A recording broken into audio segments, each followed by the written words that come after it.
પરમાત્મા શાસનની સ્થાપના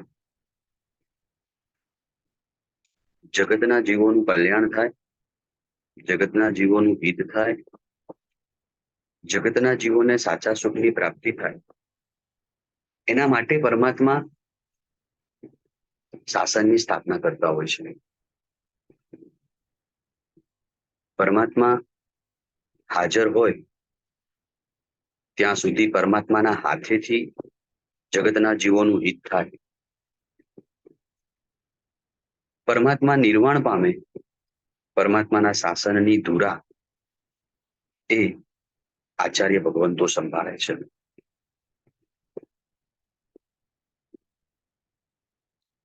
એ આચાર્ય ભગવંતો એ આપણું હિત કરનારા છે.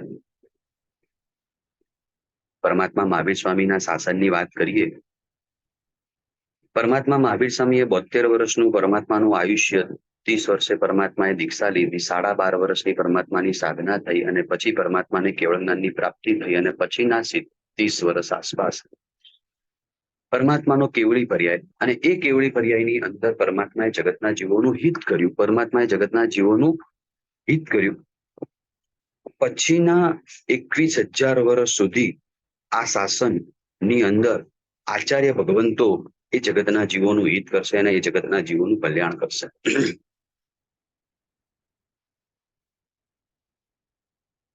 સુધર્મા સ્વામીજી ભગવાન, જંબુ સ્વામી ભગવાન, પ્રભવ સ્વામી ભગવાન, પરંપરાની અંદર થનારા હરિભદ્ર સુરીશ્વરજી આચાર્ય, કલિકાલ સર્વજ્ઞ હેમચંદ્રાચાર્યજી ભગવાન વગેરે સેંકડો મહાપુરુષો થયા, જે મહાપુરુષોએ આ શાસનને સુવિશુદ્ધપણે પરમાત્માની આજ્ઞાનું પાલન કર્યું, પરમાત્માની આજ્ઞાના સિદ્ધાંતોનું પાલન કર્યું અને જગતના જીવોનું હિત કર્યું. આજે આચાર્ય પદના મહિમા વિશે વિચારવું છે. આજે ગુરુ ભગવંત પર ગુરુપદ ઉપર વિચારવું છે. કારણ કે દેવ તત્વ અને ગુરુ તત્વ અને ધર્મ તત્વ, ગુરુ તત્વ એ દેવ તત્વ અને ધર્મ તત્વ કરતા પણ એક અપેક્ષાએ મહાન છે. પહેલા તત્વ બે છે જે વિતરાગ છે, અને પછીના જે 3 તત્વ જે છે એ વૈરાગ્યથી વાસિત છે. અને વૈરાગ્યથી વાસિત એવા જે 3 તત્વો જે છે એમાંથી સૌથી પ્રથમ તત્વ છે આચાર્ય તત્વ. અને એ આચાર્ય ભગવંતો જગતના જીવોનું હિત થાય. એ આચાર્ય ભગવંતો એ દેવ અને ધર્મની ઓળખ કરાવનારા છે. સાચા પરમાત્મા કોણ છે, સાચા ભગવાન કોણ છે અને સાચો ધર્મ કયો છે, આ સાચા ધર્મની ઓળખ એ ગુરુ ભગવંતોના માધ્યમ થકી થાય. વિતરાગની ઓળખ પણ ગુરુ ભગવંતો કરાવે. અત્યારે આપણી પાસે વિતરાગ પરમાત્મા હાજર નથી. વિતરાગ પરમાત્માનું આગમ છે, અને એ વિતરાગ પરમાત્માના આગમને જાણી અને એ વિતરાગ પરમાત્માના શાસનને આપણને જણાવે. એટલે વિતરાગ પરમાત્માની અને સાચા ધર્મની ઓળખ આપણને વર્તમાન કાળની અંદર સદગુરુ ભગવંતો આપણને આપે. આ જો આ સદગુરુ ભગવંત ન હોય, પરમાત્માના શાસનની, પરમાત્માની સાચી ઓળખ પણ ન થાય, સાચા ધર્મની પણ ઓળખ ના થાય.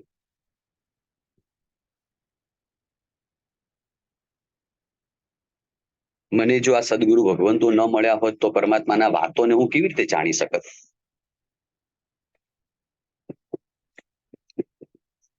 આ 2600 વર્ષની અંદર કે આચાર્ય ભગવંતો થયા, એ આચાર્ય ભગવંતોની અંદર કેટલા બધા જીવનની અંદર કેટલા બધા કષ્ટો આવ્યા, કેટલા બધા પ્રતિકૂળતાઓ આવી, કેટલું દુઃખ આવ્યું. અને સઘળા દુઃખની વચ્ચે પણ પરમાત્માના શાસનને અને પરમાત્માની આજ્ઞાને પોતે વળગ્યા રહ્યા.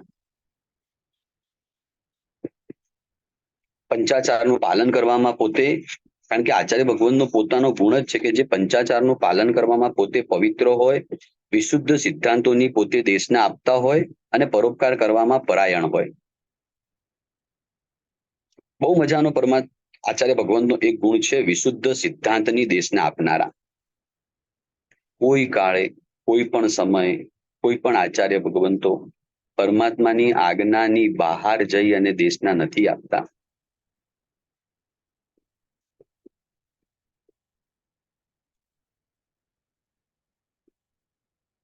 આચાર્ય ભગવંત મળે, ગુરુ ભગવંત મળે, એનાથી આપણું કલ્યાણ ન થાય. પણ એ ગુરુ ભગવંતોમાં આપણને ગુરુ તત્વ ન દેખાય, પણ આપણને ભગવાન તત્વ દેખાય. જે વ્યક્તિ પોતાને પ્રાપ્ત થયેલા ગુરુની અંદર ભગવાન દેખે છે ને એને કાળાંતરે જઈને સાક્ષાત ભગવાનની પ્રાપ્તિ થાય છે. જે વ્યક્તિ પોતાને ગુરુ મળે અને એ ગુરુમાં ભગવાનનું દર્શન ન કરી શકતો હોય ને તો કાળાંતરે જઈને એને સાક્ષાત ભગવાનની પ્રાપ્તિ ન જ થાય. રોજ સવારે પ્રાતઃ કાળમાં ઉઠો છો અને સિમંદર સ્વામી ભગવાન પાસે મહાવિદ્ય ક્ષેત્રમાં જવાની માંગણી કરો છો. ભગવાન 8 વર્ષની ઉંમર મારી થશે અને હું તારી પાસે સંયમનો સ્વીકાર કરીશ, તારી પાસે હું દીક્ષા લઈશ અને કેવળ જ્ઞાનની પ્રાપ્તિ કરીશ અને મોક્ષમાં હું જઈશ.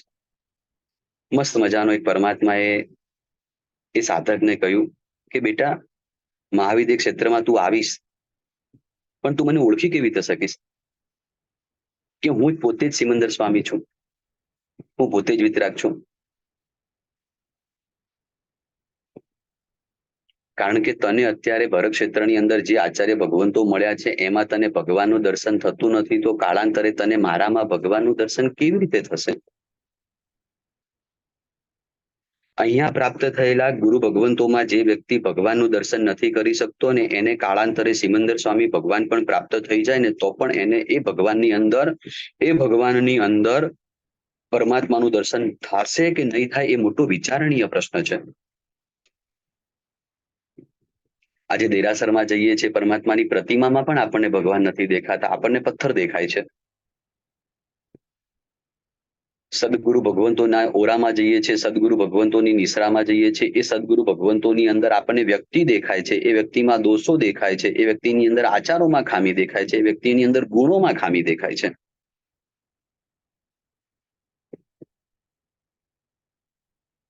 જ્યાં સુધી આપણને પ્રાપ્ત થયેલા આચાર્ય ભગવંતો, જ્યાં સુધી પ્રાપ્ત થયેલા આપણને ગુરુ ભગવંતો, એ ગુરુ ભગવંતોની અંદર જ્યાં સુધી આપણને દોષનું દર્શન થશે ત્યાં સુધી કાળાંતર એવું આવશે કે સમોવસણમાં જઈશું ને સમોવસણમાં પણ જઈશું ને તો પણ તીર્થંકર ભગવાનના દોષોને જોવાની આપણી આ વૃત્તિ જશે નહીં. સિમંદર સ્વામી ભગવાનના સમોવસણમાં ગયા અને આપણે ત્યાં જઈને એમ બોલીશું કે ભગવાન છે તો એને સોનાના સિંહાસનની શું જરૂર? પરમાત્મા પોતે વિતરાગ છે તો વિતરાગને સોનાના સિંહાસન ઉપર બેસવાની શું આવશ્યકતા? એક મને પ્રશ્ન થયો કે જ્યારે સિમંદર સ્વામી ભગવાન મળશે અને આપણે એમને ઓળખવાની દ્રષ્ટિ આપણી પાસે હશે કે નહીં હોય? તીર્થંકર ભગવાન મળે ને એટલે તીર્થંકર ભગવાનને તીર્થંકર તરીકે આપણે ઓળખી શકીએ ને એવી દ્રષ્ટિ પણ મળવી ને એ પણ બહુ મોટો ગુણ છે. અહીંયા આપણને ગુરુ ભગવંતો મળે છે પણ એ ગુરુ ભગવંતોમાં આપણને ગુરુ ભગવંત તત્વ જ નથી દેખાતું, આપણને ભગવાન જ નથી દેખાતા. આચાર્ય ભગવંતને જોતા એમ લાગે કે મારા ભગવાનનો અવતાર થયો. આચાર્ય ભગવંતો જ્યારે દેશના આપતા હોય, આચાર્ય ભગવંતો જ્યારે શાસ્ત્રની વાતો કરતા હોય ત્યારે એમને જોતા જોતા મનની અંદર એક જ ભાવ જાગે કે કેવા અરિહંત પરમાત્મા હશે. સમોવસણની અંદર બેસીને દેશના આપતા હશે એ અરિહંત પરમાત્મા આ જ રીતે સિદ્ધાંતોની ને આ જ રીતે શાસ્ત્રોની વાતો કરતા હશે. જે વ્યક્તિ આચાર્ય ભગવંતોમાં પ્રભુનો અવતાર થયો છે એવું દેખે એ વ્યક્તિને એમ લાગે આચાર્ય ભગવંતોમાંથી પ્રભુ વહી રહ્યા છે. પરમાત્માએ એમના દેહમાં અવતાર કર્યો, એમના દેહમાં આગમન થયું અને એમના મુખેથી પ્રભુની વાણી વહી રહી છે. પ્રભુ જ વહી રહ્યા છે. જ્યારે ગુરુ ભગવંતનો ભેટો થાય ને ત્યારે જ આત્માનું ખરેખર સાચું હિત થાય.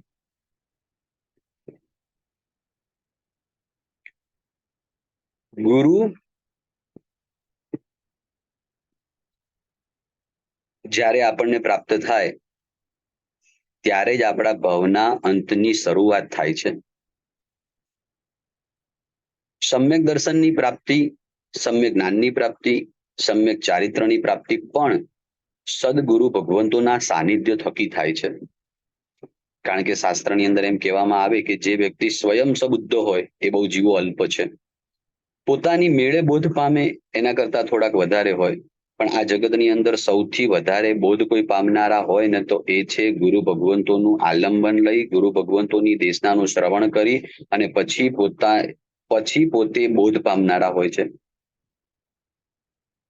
જ્યાં સુધી એ વ્યક્તિ પોતે ગુરુ ભગવાનનું આલંબન નથી લેતા ત્યાં સુધી એમને સદબોધ સમ્યક જ્ઞાનની પ્રાપ્તિ પણ નથી થતી, સમ્યક ચારિત્ર વગેરે કોઈ પણ ગુણોની પ્રાપ્તિ નથી થતી. સઘળા ગુણોની પ્રાપ્તિનો જો કોઈ આધાર હોય ને તો એક આચાર્ય ભગવંતો છે. આચાર્ય ભગવંતોની અંદર 36 ગુણ્યા 36 1296 આચાર્ય ભગવંતોની અંદર ગુણો છે. જે આચાર્ય ભગવંતો પાંચે ઇન્દ્રિયો પર ખરેખર પોતાની સ્પર્શેન્દ્રિય, રસનેન્દ્રિય, ઘ્રાણેન્દ્રિય, ચક્ષુરેન્દ્રિય અને સોતેન્દ્રિય 5 ઇન્દ્રિયો પર પોતે કંટ્રોલ રાખે, સંવર કરે. ક્યાંય એક પણ ઇન્દ્રિયમાં ખામી ન હોય. એમની આંખની અંદર એટલી બધી પવિત્રતા હોય, એમના આંખની અંદર પણ એટલી બધી પવિત્રતા હોય, જેવી વિતરાગ પરમાત્માની આંખ હોય એવી વૈરાગ્યથી વાસિત એવા આચાર્ય ભગવંતોની પણ આંખ એટલી બધી પવિત્ર હોય.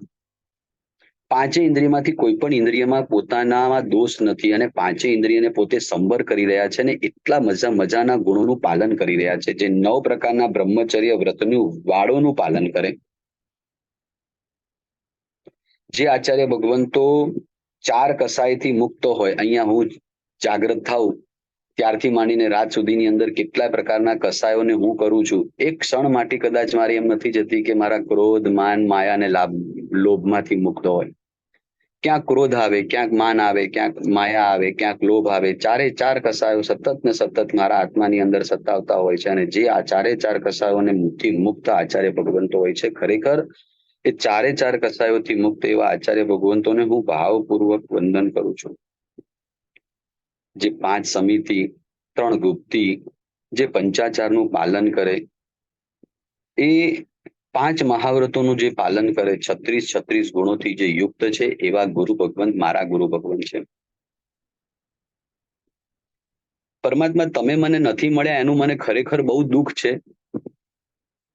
પણ પરમાત્મા આ ભવની અંદર આવા કાળની અંદર મને આવા સદગુરુ ભગવંતો મળ્યા ને એ મારું પ્રકૃષ્ટ કોટીનું પુણ્યોદય છે. પરમાત્મા તમારી ખામી મને ચોક્કસ છે, પણ જ્યારે પણ હું આ સદગુરુ ભગવંતોને જોઉં છું કે આ સદગુરુ ભગવંતોની ઓરામાં જાઉં છું, ત્યારે મારી બધી જ ખામી બધી દૂર થઈ જાય છે. મને એમ લાગે કે મને આજે ભગવાન મને મળ્યા.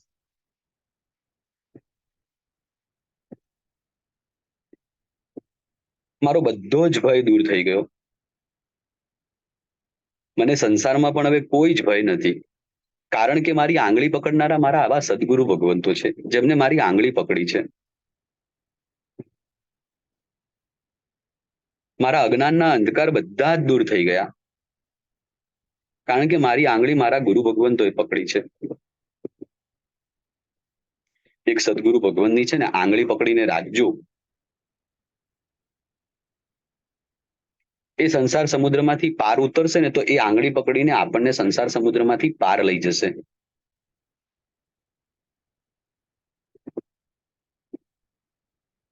કારણ કે આવા દુષ્સમ કાળની અંદર, આવા પંચમ કાળની અંદર, જ્યાં દિન પ્રતિદિન આચાર ભ્રષ્ટતા થતી હોય ને એવા સમયની અંદર પણ જ્યારે મહાપુરુષો 5 મહાવ્રતોનું પાલન કરે ને, એ ખરેખર ધન્ય છે.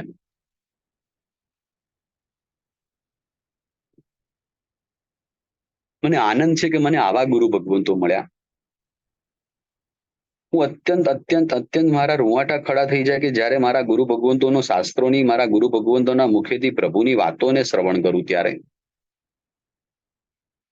એટલે મનમાં એક ખાસ એક ગુરુ ભગવાનની ઓરા, એક ગુરુ ભગવાનનું સાનિધ્ય, જે સંપ્રદાયમાં, જે સમુદાયમાં આપણા પરંપરાથી આપણને જે ગુરુ ભગવંતો મળ્યા છે, એ ગુરુ ભગવંતોનું આલંબન લેવાનું છે, એ ગુરુ ભગવંતોનું સાનિધ્ય લેવાનું છે, એ ગુરુ ભગવંતોનું સાનિધ્ય લઈને એક આરાધનાની અંદર આગળ વધવાનું છે કે એ ગુરુ ભગવંત આપણને જે પણ માર્ગદર્શન આપે એ મારા માટે મોક્ષનું કારણ છે. એ મારા માટે મોક્ષનું કારણ છે. આવા શ્રદ્ધા સાથે, આવા બહુમાન ભાવ સાથે એવા આચાર્ય ભગવંતોની સેવા કરવાની છે કે બસ હવે મારો આ ગુરુ ભગવંતે મારી આંગળી પકડી છે, બસ હવે મારો 3 ભાવમાં મોક્ષ, મારો 7 ભાવમાં મોક્ષ, મારો 11 ભાવમાં મોક્ષ, મારા નજીકના ભાવમાં જ મારો મોક્ષ થઈ જશે. કલિકાલ સર્વજ્ઞ ભગવંતની આંગળી કુમારપાળ મહારાજાએ પકડી લીધી. બન્યું એવું કે કુમારપાળ મહારાજાનો મોક્ષ આવતા ભાવમાં થશે. અત્યારે વેંતર નિકાયના દેવમાં પછીના ભાવમાં ત્રીજા ભાવની અંદર કુમારપાળ મહારાજાનો મોક્ષ થશે અને હેમચંદ્રાચાર્યજી ભગવાનનો મોક્ષ થોડાક ભાવો પછી થશે. ખરેખર વિચાર કરો, ગુરુની આંગળી પકડે ને એટલે ચોક્કસપણે એને કોઈ હવે અંધકાર ન રહે. જેમ સૂર્યોદય થાય એટલે અંધકાર દૂર પામે, એમ ગુરુ ભગવાનની જે આંગળી પકડે એના આત્માની અંદર જે અજ્ઞાનનું અંધકાર પડેલું હોય ને એ અજ્ઞાનનું અંધકાર દૂર થઈ જાય. આજે એ ભાવાચાર્ય ભગવંતોને ભાવપૂર્વક વંદન કરવા છે. આજે વર્તમાન કાળની અંદર થનારા મારી આંગળી પકડનારા એવા ભાવાચાર્ય ગુરુ ભગવંતોને મારે ભાવપૂર્વક વંદન કરવા છે. મારા ઉપકારી, મને શાસ્ત્રનો બોધ આપનારા અને શાસનની સાચી સમજ આપનારા એવા ભાવાચાર્ય ભગવંતોને મારે ભાવપૂર્વક વંદન કરવા છે.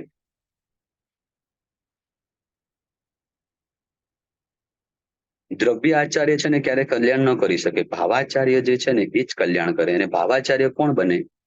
જે 3 ગુણો જેનામાં હોય એ જ ભાવાચાર્ય બની શકે. પંચાચારનું સુવિધ પાલન, નંબર 2 વિશુદ્ધ દેશના, નંબર 3 પરોપકારમાં પરાયણ.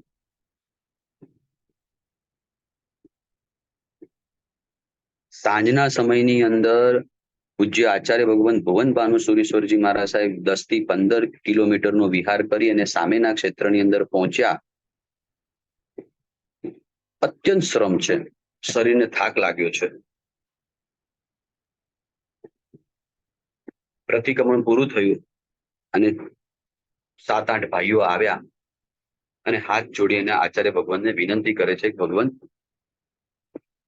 અમને દેશના આપશો, અમને પ્રભુની વાતો અને અમને પ્રભુની વાણી કહેશો. શરીરને શ્રમ પહોંચ્યો હોય, આપણને કોઈ એમ કે ને સંઘનું તમારે કામ કરવાનું છે, શાસનનું કામ કરવાનું છે, એ વખતે આપણે છે ને પ્રાય કરીને નિષેધ જ કરી દઈએ કે ના, હમણાં થોડોક થાક લાગ્યો છે, હમણાં અનુકૂળતા નથી, કાલે ચોક્કસ કરી આપીશ, હમણાં મને અનુકૂળતા નથી, એમ કરીને સંઘનું પણ કામ હોય તો નિષેધ કરી દઈએ. આચાર્ય ભગવાનનો 15 થી 17 કિલોમીટરનો વિહાર હોય અને એ વિહાર કરીને રાત્રે ત્યાં પહોંચ્યા હોય, ઉનાળાના દિવસો હોય અને રાત્રિના સમયની અંદર કોઈ વ્યક્તિ ભાવનાથી ભાવિત થઈ અને પ્રભુના વચનો શ્રવણ કરવા માટેની જ્યારે વિનંતી કરે ને એ વખતે બીજા બધા મુનિ ભગવંતો આવીને આચાર્ય ભગવાનને એમ કે સાહેબજી, આપ થાક્યા છો, ઉનાળાનો દિવસ છે, ગરમી છે, આપ રહેવા દો ને. અને ત્યારે એ વખતે એમ કે બેટા, આપણું તો કર્તવ્ય એ છે કે પ્રભુના વચનોને જ્યાં લોકો સુધી પહોંચાડવાના, લોકોને ભાવિત કરવાના. અને આપણને આવો મોકો મળ્યો છે અને આપણા વ્યક્તિ થકી 7 વ્યક્તિ પણ જો ભાવિત થાય તો એનો કેટલો મોટો લાભ થાય. શાસન માટેનું કર્તવ્ય કેટલું, કેટલી શાસનની લાગણી, કેટલું શાસન લોકોના હૈયોમાં વસાવાની ભાવના. એક મનમાં સંકલ્પ કરવાનો આજે કે શાસનનું જ્યારે પણ કામ આવે, મારા સંઘનું જ્યારે પણ કામ આવે, ત્યારે એ શાસનના કામની અંદર અને સંઘના કામની અંદર મારે પહેલા જ ઊભું રહેવાનું. મારા સંસારના કામોને મારે ગૌણ કરવાના. મારા પરમાત્માની આજ્ઞા છે કે તું સંઘની સેવા કર, મારા પરમાત્માની આજ્ઞા છે તું શાસનની સેવા કર.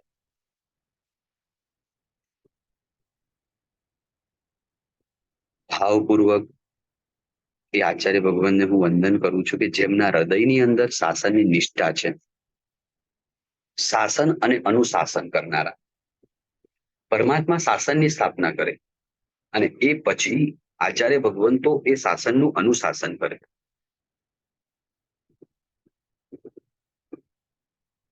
પૂજ્યપાદ આચાર્ય ભગવાન સિદ્ધેશ્વરીશ્વરજી મહારાજ સાહેબ, જે વચન સિદ્ધ મહાપુરુષ, જેમના જીવનની અંદર બહુ જ પવિત્રતા વગેરે મહાન મહાન ગુણો, એમની પાસે વિહાર કરીને એક ગામમાં ગયા અને એક બાઈ વર્ષી તપનું ઉપવાસનું પચખાણ લેવા માટે આવ્યા. પચખાણ તો આપ્યું. પચખાણ આપ્યા પછી આચાર્ય ભગવંતે મનની અંદર વિચાર કર્યો, આવા ક્ષેત્રની અંદર, આવા ગામની અંદર જ્યાં પ્રાયઃ એમ કહેવાય કોઈ જૈનનું ઘર નહીં, એક જ માત્ર કદાચ આ ઘર હશે, અને એની અંદર પણ વર્ષી તપ કરવાનો ભાવ જાગે, ખરેખર ધન્ય છે. અને મને વર્ષી તપ કરવાનો ભાવ નથી જાગતો. આટલા વર્ષોની અંદર મેં એક પણ વર્ષી તપ ન કર્યો. આટલો સમય થઈ ગયો, મારા ચારિત્રના પાલનનો પણ આટલો બધો સમય થઈ ગયો, અને આ ચારિત્રના પાલનની અંદર મેં એક પણ વર્ષી તપ ન કર્યો. પોતાની અંદર મારે પણ વર્ષી તપ કરવો પડે. એ આચાર્ય ભગવંત, એ બાપજી મહારાજ, એ સિદ્ધિ સુરેશ્વરજી મહારાજ સાહેબ સળંગ 33 વર્ષી તપ કર્યા. એક માત્ર નાનું આલંબન પણ જોવે ને, એક માત્ર નાનું આલંબન પણ જોવે અને પોતાના આત્માના એ ગુણોને લાવવા માટેનો પ્રયત્ન એ આચાર્ય ભગવંતો કરતા હોય છે. જેમને સામેના વ્યક્તિની અંદર કંઈક સદગુણ દેખાય અને એ સદગુણ મારામાં ન હોય તો એ ગુણ પણ મારામાં લાવો છે, એવી ભાવનાઓ પણ આચાર્ય ભગવંતની અંદર હોય છે. એટલા બધા નિખાલસ હોય છે. પોતાની ભૂલ ક્યારેક કોઈ છદ્મસ્ત છીએ, પ્રભુની આજ્ઞા પ્રમાણે જ બોલીએ છીએ, પણ ક્યાંક છદ્મસ્તતાના કારણે, ક્યાંક અજ્ઞાનતાના કારણે કદાચ કંઈક વાત ખોટી પણ નીકળી ગઈ હોય ને કોઈ આવી અને સાધક એમ કે ભગવંત આ નહીં આ, અને તરત જ એ આચાર્ય ભગવંત એમ કે ના હા મારી ભૂલ થઈ ગઈ, ક્ષમા કરજો, કદાચ મારા બોલવામાં ભૂલ થઈ ગઈ હશે, તરત જ એ ભૂલનો સ્વીકાર કરે. આવું સત્વ પણ એ આચાર્ય ભગવંતો પાસે હોય છે. આચાર્ય ભગવંતોથી ક્યારે ભૂલ થાય જ નહીં, છતાં પણ છદ્મસ્તતાના કારણે, અજ્ઞાનતાના કારણે કદાચ ક્યાંક કોઈક વાત નીકળી ગઈ હોય અને તરત જ એ વખતે પોતાની ભૂલનો સ્વીકાર કરી લે ને, એવું સત્વ આપણા આચાર્ય ભગવંતો પાસે હોય. આપણને કોઈ એમ બતાવે ને આપણી પોતાની ભૂલ, તો આપણે સ્વીકાર પણ ન કરીએ, કેટલા ગલ્લા તલ્લા કરી દઈએ, કેટલો બધી પોતાનો બચાવ કરી દઈએ, કેટલા બચાવ પક્ષમાં બેસીએ, અને એ બાજુ એ આચાર્ય ભગવંતને જોઈએ તો કોઈ જ પ્રકારના બચાવ પક્ષની અંદર બેસેલા ના હોય. કેવા ગુણો! એ બધા ગુણોને જોતા જોતા આપણે આપણા અંદર, ભીતરની અંદર એક એક ગુણો આપણા અંદર લાવવાના છે કે મારા જીવનની અંદર હું ખોટો બચાવ ન કરું. એ મહાપુરુષો શાસનની સેવા કરે છે, તો મારું કર્તવ્ય છે કે મારે મારા શાસનની સેવા કરવાની છે. એ આચાર્ય ભગવંતો ક્યારે પણ ભગવાનની આજ્ઞા વિરુદ્ધ નથી બોલતા, તો મારું કર્તવ્ય છે ક્યારે કે એ ગુરુ ભગવંતોની હું ક્યારે નિંદા નહીં કરું. કોઈ પણ સમુદાયના, કોઈ પણ પ્રાંતના, કોઈ પણ ગચ્છના આચાર્ય ભગવંતો હશે, હું ભાવપૂર્વક એ આચાર્ય ભગવંતોને હું નમસ્કાર કરું છું. ક્યારે પણ એ મહાપુરુષોનું હું નિંદાની અંદર નહીં પડું. આપણે એ મહાપુરુષોની, આપણે એ આચાર સંપન્ન આચાર્ય ભગવંતોના આચારની નિંદા કરવાનો આપણને અધિકાર પણ કોણ આપે? રાત્રિના સમયની અંદર મુખની અંદર પાન હોય, મુખની અંદર સોપારી હોય અને મુખ બોલતું હોય, અને એવો વ્યક્તિ આચાર્ય ભગવાનની નિંદા કરે કે આચાર્ય ભગવંતે આમ ન કરાય, આમ ન કરાય, આમ ન કરાય, એટલે ભાઈ તું તારા આચારની તો વિચાર કર, તારો આચાર કેવો છે, તારા વિચારો કેવા છે, તારા જીવનની અંદર કોઈ ગુણ નથી, તારા જીવનની અંદર કોઈ આમ દેખવામાં કોઈ ગુણ નથી આવતા, અને તું આચાર્ય ભગવંતોની નિંદા કરવા માટે બેસ્યો છે. તને અધિકાર કોને આપ્યો આચાર્ય ભગવંતોની નિંદા કરવાનો? તારે તો બહુમાનપૂર્વક, શ્રદ્ધાપૂર્વક એ આચાર્ય ભગવંતોને ભાવથી નમસ્કાર કરવાના હતા, એને બદલે નિંદા કરવા માટે બેસી ગયો. શ્રેણિક મહારાજાના ગુણની પ્રશંસા દેવલોકની અંદર થઈ કે આ શ્રેણિક મહારાજા કોઈ પણ સાધુ સાધ્વીજી ભગવંતોમાં દોષ નથી જોતા. એક દેવને પરીક્ષા કરવાનું મન થયું. એ દેવ પરીક્ષા કરવા માટે નીચે આવ્યો અને સાધ્વીજી ભગવંતનું રૂપ લીધું અને ગર્ભવતીનું રૂપ લીધું. સાધ્વીજી ભગવાન અને ગર્ભવતી બતાવે. વિચાર કરો, શું મનની અંદર વિચાર જાગે? કોઈ જ વિચાર નથી આવતા. એમને લઈ અને એક એવા સ્થાનમાં મૂકી દે કે જેથી કરીને બીજા લોકો શાસનની નિંદા ન કરે. એમના મનની અંદર ક્યારે પણ અંશ માત્ર દ્વેષ નથી થયો.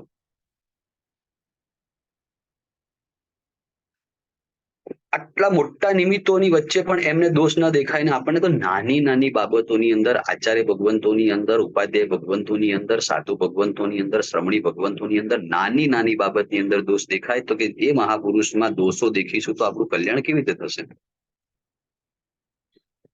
આપણને કોઈ અધિકાર નથી કે એ આચાર્ય ભગવંતોના આચારમાં આપણે ખામી જોઈએ, આપણે તેમના ગુણગાન ગાવા. હા, ક્યાં કોઈ ખોટું હોય તો એમાં કહેવાનો પણ એક વિવેક હોય, એક મસ્ત મજાનો વિવેક હોય.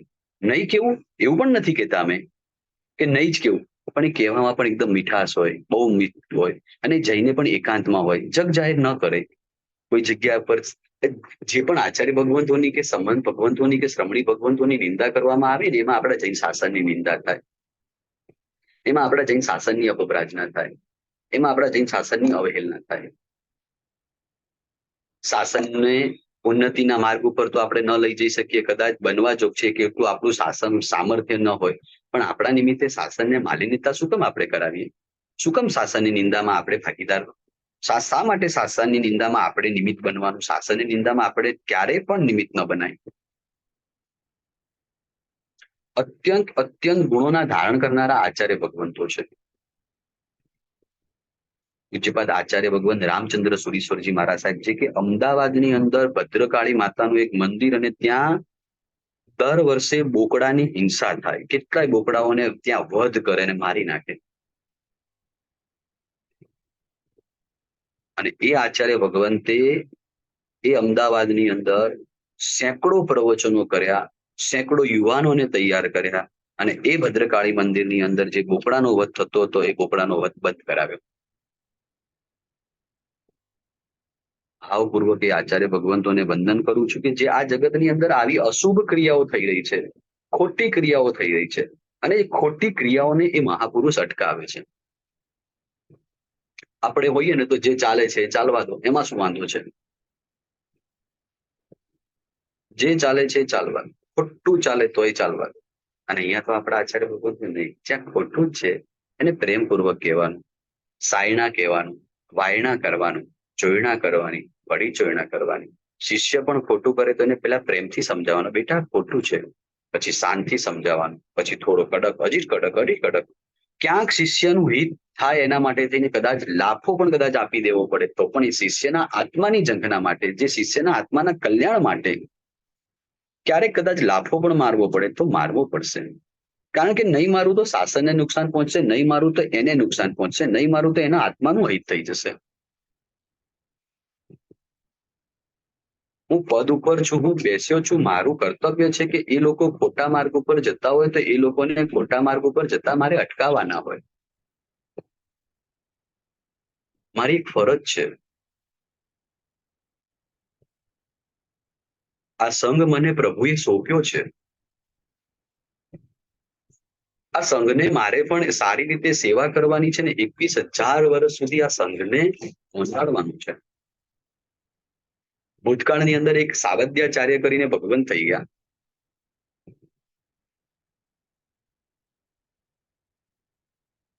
સંઘ વિનંતી કરવા માટે આવ્યો અને સંઘે એક પ્રશ્ન પૂછ્યો કે ભગવાનની પૂજા થાય કે ન થાય. એ આચાર્ય ભગવંતે એક મસ્ત મજાનો જવાબ આપ્યો કે પરમાત્માની પૂજા થાય. એમાં એક વિરોધી બીજો પક્ષ હશે, એમને એ આચાર્ય ભગવંત ઉપર દ્વેષ થયો. કાળાંતરે ફરીથી પાછા આચાર્ય ભગવંત આવ્યા અને એ નિયમને ટક્યા રહ્યા, એટલે એના કારણે એમને તીર્થંકર નામ કર્મનો બંધ થયો. જે વ્યક્તિ, જે સાધક પરમાત્માની આજ્ઞાને સાપેક્ષ રહે છે એ સાધકને તીર્થંકર નામ કર્મનો બંધ થાય. સંઘના ટ્રસ્ટીઓને, સંઘને ચલાવનારા વ્યક્તિઓને પણ સારા ભાવો સાથે ને સારા આશયો સાથે જ્યારે સંઘને કોઈ ચલાવતા હોય છે ને, એ જે ટ્રસ્ટી પણ હોય ને એને પણ કાળાંતરે જઈને તીર્થંકર નામ કર્મનો બંધ થાય. ભગવાનના સંઘને તમે સંભાળો છો. ભગવાનનો સંઘ સંભાળવા માટે નો આપણને મોકો મળ્યો. આ ન હોત તો આપણને ભગવાનનો સંઘ આપણને સંભાળવા માટે કેવી રીતે મળત? કદાચ બનવા જોગ છે દૂર દેશમાં આપણે રહેવું પડે, કદાચ પરદેશની અંદર આપણે રહેતા હોઈએ છતાં પણ આપણા હૃદયની અંદર પ્રભુનું શાસન રહેવું જોઈએ. એ સાવધ્યાચાર્ય ભગવંતો એકદમ સત્ય વાત કરી, સત્ય ભાષણ કર્યું. તીર્થંકર નામ કર્મનો બંધ કર્યો અને કાળાંતરે કેવું નિમિત્ત બની ગયું. અને એ નિમિત્તમાં પોતે એક વાક્ય ખોટું બોલ્યા. એક સાધ્વીજી ભગવાન વંદન કરવા માટે આવ્યા. વંદન કરતા કરતા ભૂલથી એમનો ખેસ નીચે પડ્યો અને સાધ્વીજી ભગવાનનો ખેસ આચાર્ય ભગવાનને અડી ગયો, સ્પર્શી ગયો. વિરોધી લોકોએ જોઈ લીધું કે સાધ્વીજી ભગવાનનું કપડું આચાર્ય ભગવાનને અડી ગયું છે. બીજા દિવસે વ્યાખ્યાનનો સમય, વ્યાખ્યાન ચાલુ છે અને વિરોધી ઉભો થયો અને એમ કે સાધ્વીજી ભગવાનથી સાધુ ભગવાનને અડાય કે ન અડાય, સ્પર્શ કરાય કે ન કરાય. એ વખતે પહેલા તો મૌન રહ્યા. એ ધારત તો એમ કહી શકત કે ભાઈ સાધ્વીજી ભગવાનથી સાધુ ભગવાનને સ્પર્શ ન જ થાય, ન જો થાય એ તો અજ્ઞાનતાવશ થઈ ગયો, આટલું જ કહી શકવાનું હતું. પણ પોતે મનમાં એમ વિચાર કર્યો કે કદાચ હું આવું બોલવા જાઉં ને આ લોકોને શું લાગશે, શું લાગશે, આ લોકો મારા પર શું વિચારશે, એવા ભાવોની સાથે પહેલા તો 2-3 વાર મૌન રહ્યા અને પછી એક મુખમાંથી એક વાક્ય બોલી ગયા, શાસ્ત્રમાં ઉત્સર્ગ પણ આવે ને અપવાદ પણ આવે, તમને શું જાણો. અને જેવું પોતે મુખમાંથી પરમાત્માની આજ્ઞા વિરુદ્ધ બોલ્યા, તરત જ એમના આત્માની અંદર જે તીર્થંકર નામ કર્મનો બંધ થયો હતો એ બંધ પણ ચાલ્યો ગયો. તમે આજ્ઞાની સાપેક્ષ છો તો તમને સારું છે, આજ્ઞા નિરપેક્ષ થો કશું જ નથી.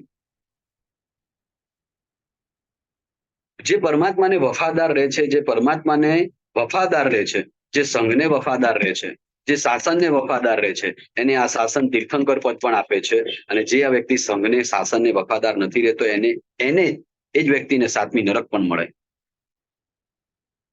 શું વિચારવાની વસ્તુ છે કે એ આચાર્ય ભગવાન શુભ ભાવોમાં શુદ્ધ વિશુદ્ધ દેશનામાં તીર્થંકર નામ કર્મ બાંધ્યું અને એ જ આચાર્ય ભગવાન તે ખોટું બોલવાના કારણે તીર્થંકર નામ કર્મ જે બાંધેલું હતું એ પણ ગુમાવી દીધું. વિચારવાની વસ્તુ છે કે આવા આચાર્ય ભગવંતો આપણી પાસે હતા. વર્તમાન કાળની અંદર પણ આચાર્ય ભગવંતો આપણી પાસે આવા વિશિષ્ટ કોટીના છે. પૂજ્ય જયઘોષ મહારાજ સાહેબની પાસે એક ભાઈ વંદન કરવા માટે ગયા. પૂજ્ય જયઘોષ મહારાજ સાહેબની પાસે એક ભાઈ વંદન કરવા માટે ગયા અને વંદન કરે અને કોઈ પરિચય નથી, પહેલી જ વાર વંદન કરવા માટે આવ્યા છે. સાહેબની પાસે બેસ્યા. સાહેબે કીધું ક્યાંથી પધારો છો? કે સાહેબ બોમ્બેમાં આ ક્ષેત્રમાંથી પધારું છું. સર ત્યાં શું વ્યવસાય છે? વ્યવસાયની પણ વાત થઈ. બધું સારું છે? સારું છે સાહેબ. પરિવારમાં કોણ છે? પરિવારમાં સાહેબ હું છું, મારા શ્રાવિકા છે, મારા 2 દીકરાઓ છે, મારી એક દીકરી છે, દીકરીના પણ લગ્ન થઈ ગયા, 2 દીકરાઓના પણ લગ્ન થઈ ગયા છે, એમના ઘરે પણ છોકરા છે. મમ્મી છે? તો કે ના સાહેબ મમ્મી નથી, મમ્મીને દેવલોક પામ્યા ને 5 વર્ષ થયા. તો કે બીજા મમ્મી નથી બનાવવા? બીજા મમ્મી નથી બનાવવા?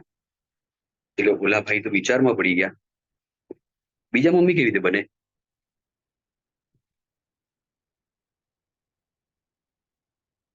તો એક વિકલ્પ આપો. તમે જે સંઘમાં રહો છો એ સંઘમાં રહેનારા જે સાધ્વીજી ભગવાન, જે વયોવૃદ્ધ સાધ્વીજી ભગવાન હોય, જેમની ઉંમર મોટી હોય, એમને તમે મમ્મી મહારાજ માનો. મહારાજ તો માનવાના, સાથે મમ્મી મહારાજ પણ માનો. એક શાસનના એક એક વ્યક્તિ, એક એક સાધુ સાધ્વીજી ભગવંતોને જો જ્યારે હૃદય સાથે જોડાઈ જાય ને, તો આ કાળની અંદર કોઈ પણ સાધુ સાધ્વીજી ભગવંતને કોઈ પણ પ્રતિકૂળતા ન પડે. એક પણ વ્યક્તિ ખાલી માત્ર એક જ સાધુ સાધ્વીજી ભગવંતોમાં બહુમાન ભાવ સાથે, હૃદય ભાવ સાથે, સમર્પણ ભાવ સાથે, સમર્પિત ભાવ સાથે જ્યારે જોડાઈ જાય છે ને, જ્યારે જોડાય છે ને, ત્યારે કોઈ પણ જાતનું સંઘને, વ્યક્તિઓને કોઈ પણ જાતનું નુકસાન નહીં. આપણું પણ એ કર્તવ્ય છે કે આપણે પણ આપણા સંઘની સાથે સમર્પિત ભાવ સાથે જોડાવાનું છે. લોકોને સમર્પિત ભાવ સાથે આપણે શાસનમાં લોકોને જોડવાના છે. મારા પરમાત્માના વચનોને જગતના જીવ માત્ર સુધી પહોંચાડવાના છે. મારે મારા પરમાત્માના ગુણોને, મારે મારા પરમાત્માની વાણીને દરેક જીવ માત્રના મુખમાં, દરેક જીવના હૈયામાં પહોંચાડવાની છે. મારો છેલ્લો શ્વાસ જ્યાં સુધી ચાલે ત્યાં સુધી હું મારા પ્રભુના વચનોને લોકોના હૃદયમાં સ્થાપન કરવા માટેનો પ્રયત્ન કરીશ, પુરુષાર્થ કરીશ. હું પોતે પણ નવા પુસ્તકોનું વાંચન કરીશ. હું નવી પ્રભુની વાતોને જાણવા માટેનો પ્રયત્ન કરીશ. અને જે વાતો સારી મને જણાય, જે ભગવાનની આજ્ઞાને સાપેક્ષ વાતો મને જણાય, એ દરેક વાતોને, દરેક આજ્ઞાને હું જાણી અને લોકોના હૃદય સુધી પહોંચાડવાનો પ્રયત્ન કરીશ. જે યોગ્ય જણાશે, જે પાત્ર જણાશે, એને મારા પ્રભુની વાત હું કહીશ. સારા ભાવો સાથે કહેલી કોઈક સારી વાતો છે ને, સામેના વ્યક્તિને અસર કરે ને, અને એ વ્યક્તિનું હિત થાય ને, એના પરિણામે જગતના કેટલા બધા જીવોનું હિત થાય. નૈસારના ભવની અંદર સદગુરુ ભગવંતનું સાનિધ્ય થયું અને એ સદગુરુ ભગવંતે એમને દેશના આપી અને એમને સમ્યક દર્શનની પ્રાપ્તિ થઈ. અને 27 ભવ પછી એ જ આત્મા તીર્થંકર તરીકે જન્મ પામ્યા.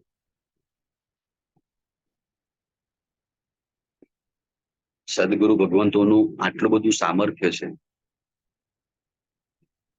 બસ આપણે સદગુરુ ભગવંતોને ઓળખવાના છે. આપણી વચ્ચે જ છે. આપણે જ્યારે પણ પરમાત્માના દેરાસરમાં પરમાત્માને દર્શન કરવા જાઓ ને, ત્યારે પરમાત્મા પાસે આ જ માંગણી કરજો.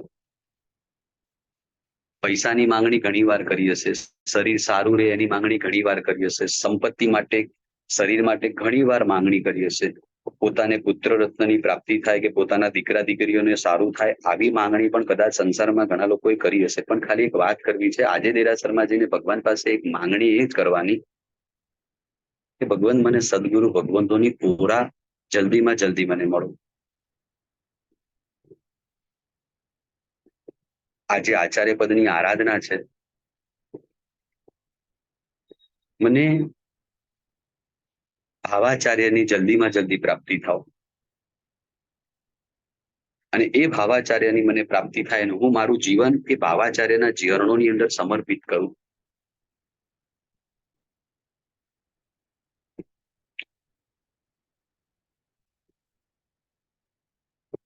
પૂજ્ય ધર્મજીત સુરીશ્વરજી મહારાજ સાહેબ,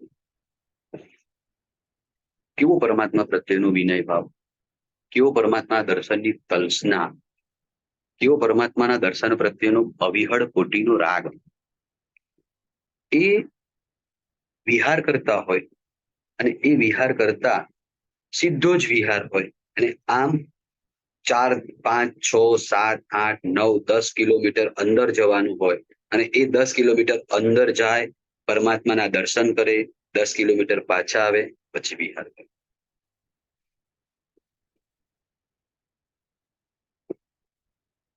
સાહેબ, રસ્તામાં દેરાસર આવતા હોય ને આપણે દર્શન કરીએ, વસ્તુ બરાબર છે. તમે સામે ચાલીને 5 કિલોમીટર અંદર જાઓ, 5 કિલોમીટર પાછા આવો ને છતાંય દર્શન કરવા જાઓ, કેમ? એક મસ્ત જવાબ આપ્યો કે અભયશેખર સુરેશ્વરજી મારા સાહેબના ગુરુ ભગવાન કે અભયશેખર, ચોક્કસપણે એક માનજો કે આ ભગવાનના શાસનની તમે આરાધના કરશો ને, ચોક્કસપણે દેવલોક મળશે. એમાં બે મત નથી, કોઈ શંકા નથી. તમે ભગવાનની શાસનની આરાધના કરશો તો ચોક્કસપણે દેવલોકની પ્રાપ્તિ થશે. પણ દેવલોક પ્રાપ્ત થયા પછી ત્યાં શાશ્વત દેરાસરો હશે, નંદીશ્વર દ્વીપ હશે અને એમાં જે ભગવાન હશે એના દર્શન કરવાના ભાવો આપણને જાગશે. અહીંયાથી રસ્તા ઉપરથી પસાર થઈએ છીએ અને દર્શન કરવાના ભાવો જાગતા નથી અને દેવલોકની અંદર શાશ્વત ભગવાનના દર્શન કરવા માટે આપણે જઈશું.